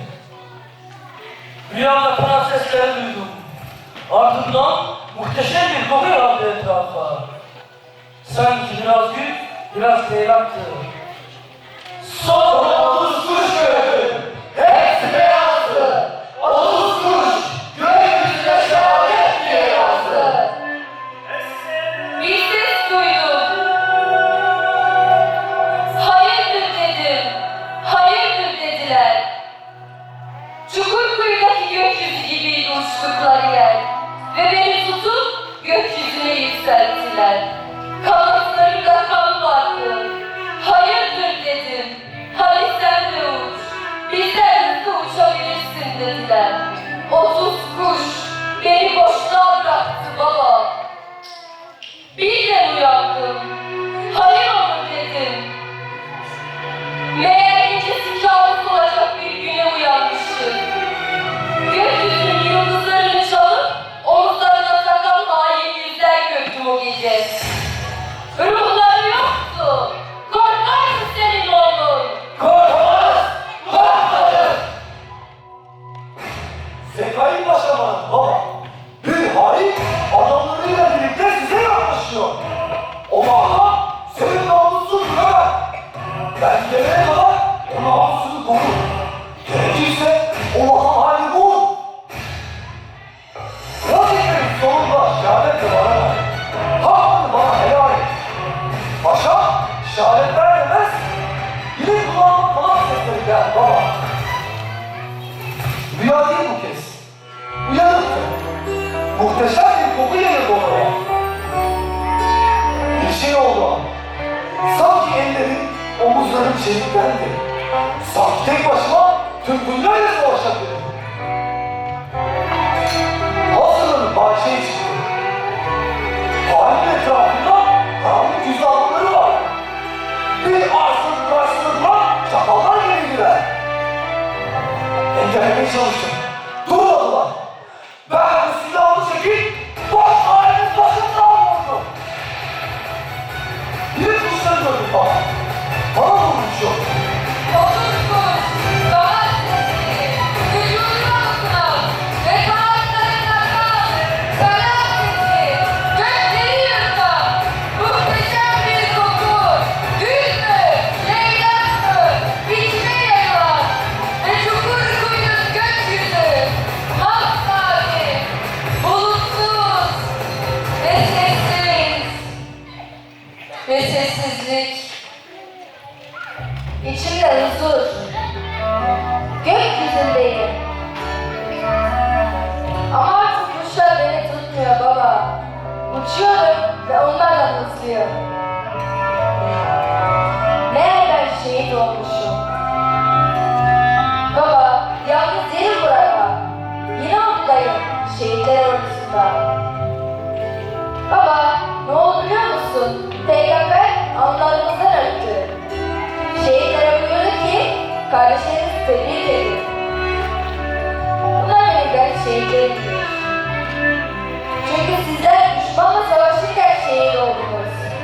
Ama kardeş bildikleri hainlerle savaştı. Sizlerin silahları vardı. Ama bunlar silahsızdı. Sizler tanklarla savaştınız. Bunlarsa kendi tanklarının altında ezildiler. Sizler uçaklarla düşman bombalarken şehit oldunuz. Ama bunlar kendi uçaklarından atılan bombaları göğüslerini siper etti. Bunlar benim gariplerimdir. Tebrik edin kardeşlerinizi. Baba! Milletime söyle! Allah'tan doğan bir erkek çıkmaz! Başkana söyle!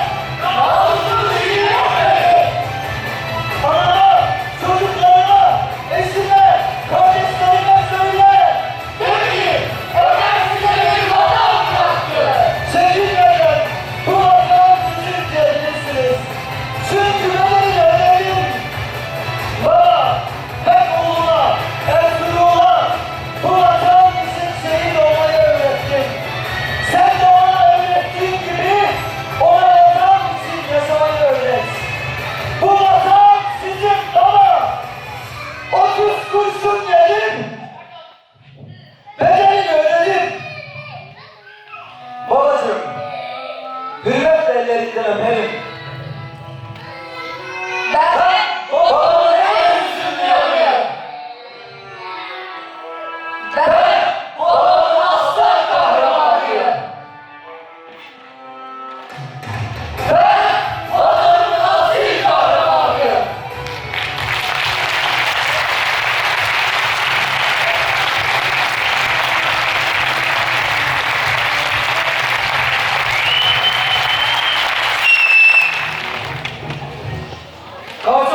organize edilmesinde, başta Algınar ve Esar Camii yönetimi, cemaati, Sayın Özcan Yıldırım Bey'in şahsında oynayan bütün gençlerimize ve emeği geçen herkese yürekten teşekkür ediyor. Kendileri için kuvvetli bir alkış istiyorum.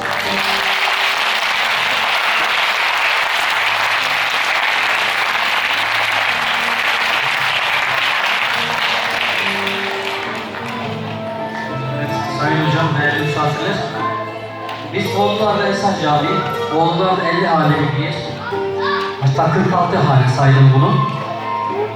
Biz hiç kimseyi seçmedik, camiye gelen kim varsa hepsine bir şeyler verdik. Yani buradaki insanlar seçilmiş kişiler değil ama hepsi yetenekli kişiler. Onlar için ben bir alkış istiyorum. Teşekkür ederim, Allah razı olsun.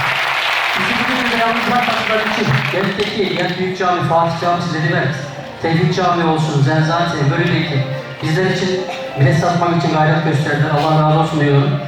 Biz aslında burayı dolu görmek isterdik. Ama bu boşlukları burada siyahtan dolu gözüküyor, sıkıntı yok. İnşallah bir dahaki kitaplara daha çok çalışacağız. Daha sağlam oyunla geleceğiz. Allah razı olsun.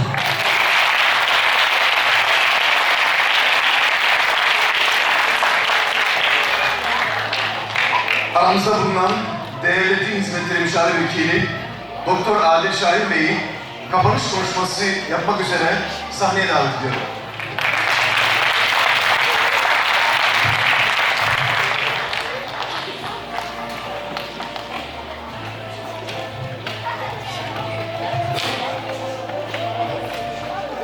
Kıymetli hanımefendiler, beyefendiler, değerli hocalarımız, değerli cami başkanlarımız, Özcan Bey az önce kimseyi seçmeden hepsini sahneye dahil ettik dedi ama böyle malzemeler her camimizde var fakat demek ki bu işin başını çekecek insanımız yok. Özcan Bey'in burada büyük bir katkısı olduğunu fark ettim.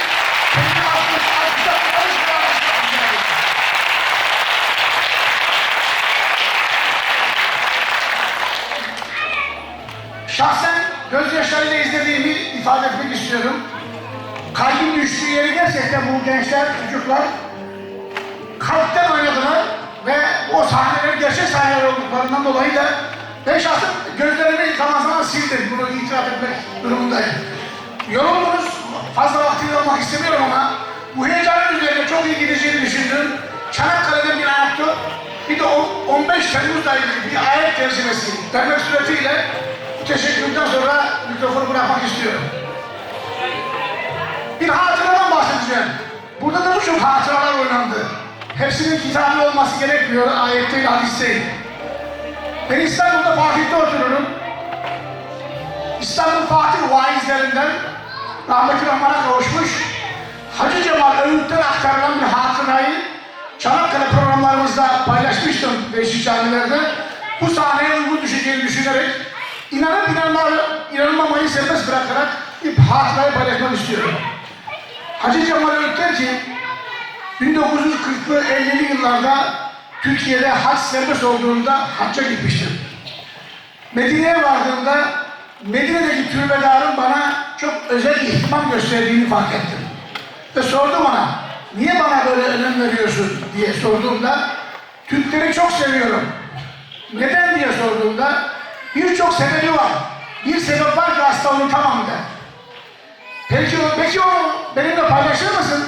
O unutamadığım nedeni deyince der ki Çanakkale Savaşları'nın olduğu yıl Hindistan'dan bir zat gelmişti. Türbenin başında durdu ve ağlamaya başladı. Ben de kulak misafiri oldum ne söyleyecek diye. Şöyle diyordu. Onca yoldan geldik ama Efendimiz kabirlerinde değiller. Biz bir kusur mu işledik ki kabri terk etmişler diye ağlıyordu diyor. Ben bunu duydum ama soramadım kendisine. Bu gizli bir sır, demek ki kalp gözü açık bir insan bunu fark etti. Böyle bir şey belki var diye ancak merak ettim diyor. Gece yattığımda Efendimiz rüyama girdi. Tam soracak oldum. Ya Resulallah bugün bizzat böyle dedi. Gerçekten siz kabirde değil miydiniz diyecektim. Zaten o gördüğüm manzarayı bana anlatmak için rüyama girmişti. Ve dedi ki diyor bu Medine'deki türbede. Evet o Hindistan derken Pakistan, Hindistan ayrılmamışlar o zaman. Müslümanlar da Hindistan içerisinde. O Hindistanlı zatın dediği doğrudur. Zira o kabrimi ziyaret ettiği esnada ben Çanakkale'de benden imdat isteyen evlatlarımın yanındaydım diyor. Şimdi bu hadise böyle bir anonim anlatılan, ravisi belli olmayan bir hadise olmadığı için sizinle paylaşmayı, bu Çanakkale'nin geçilmez oluşunun nasıl olduğunu anlama bakımından ki bu kardeşlerimiz Çanakkale'yi yaşandığı dönemi anlattılar. Çanakkale'den sonra da 50'li yıllarda, 60'lı yıllarda bu hatıralar gün yüzüne çıkmıştır. Daha çok şeyler anlatılabilir ama ben 15 Temmuz'dan da sabrını zorlamamak için bir ayet meali okuyarak oraya bağlamak istiyorum. Çok güzel bağladılar çünkü. Bekliyordum bu bağlamayı zaten. Maide Suresi 11. ayetin mealinde söyleyeceğim. Cenab-ı Hak şöyle buyuruyor. Estağfurullah. Ey iman edenler! Hatırlayın ki bir topluluk sizin üzerinize çullanmıştır. Size kastetmiştir. Size dokunmuşlardır. Fekete ediyor mankum. Allah da onların ellerini üzerine çekmiştir. O halde müminler Allah'a tevekkül etsinler. Ben bu ayeti Kur'an'ı bir defa baştan sona tefsir etme şansım oldu. Okuyup geçmişim, farkına varmamıştım. Bu sene Arafat'ta Mehmet Gömel hocamız dua yaparken bu ayeti okuyunca beni çok tesir yaptı. Sanki ayeti kerime 15 Temmuz'u anlatıyor gibi geldi bana. Çünkü orada bir topluluk diyor, kafir falan demiyor. Bunu yapanlar da maalesef kendi insanlarımızdı. Üzerimize getirenler bu işleri. Çok şok oldum. Açtım baktım, mealine baktım. Peygamberimize bir suikast düzenlenmiş. Ve o suikastı Allah-u Teala önlediğini bize bildiriyor. Ve hakikaten o akşam bir suikast vardı. Ve Cenab-ı Hak onu önledi. Allah'ın kesin nusretini gördüğümüzü 15 Temmuz'da gördük. 250 şehide karşılık 250 şehit verdik. Her biri 1000 tane dedemizin temsili olarak onların yanına vardılar. Ama inşallah öyle bir şahlanış oldu ki bütün dünya ürperdi, irkildi ve bu irkilişten dolayı da bizim kim olduğumuzu anladıklarından dolayı da hasredemiyorlar. Şu anda Avrupa ile yaşadığımız sıkıntıların sebebinin temelinde de bunlar yatıyor. Ama bütün bu sıkıntıları inşallah dualarımızla, gayretlerimizle, bu çocukların bu yaptığı bütün bu hatırlatmalarla inşallah aşacağız diye umut ediyorum, niyaz ediyorum. Ben tekrar hepsine ayrıca teşekkür ediyorum. Sizlere adına teşekkür ediyorum. Hepinize Allah'a emanet ediyorum.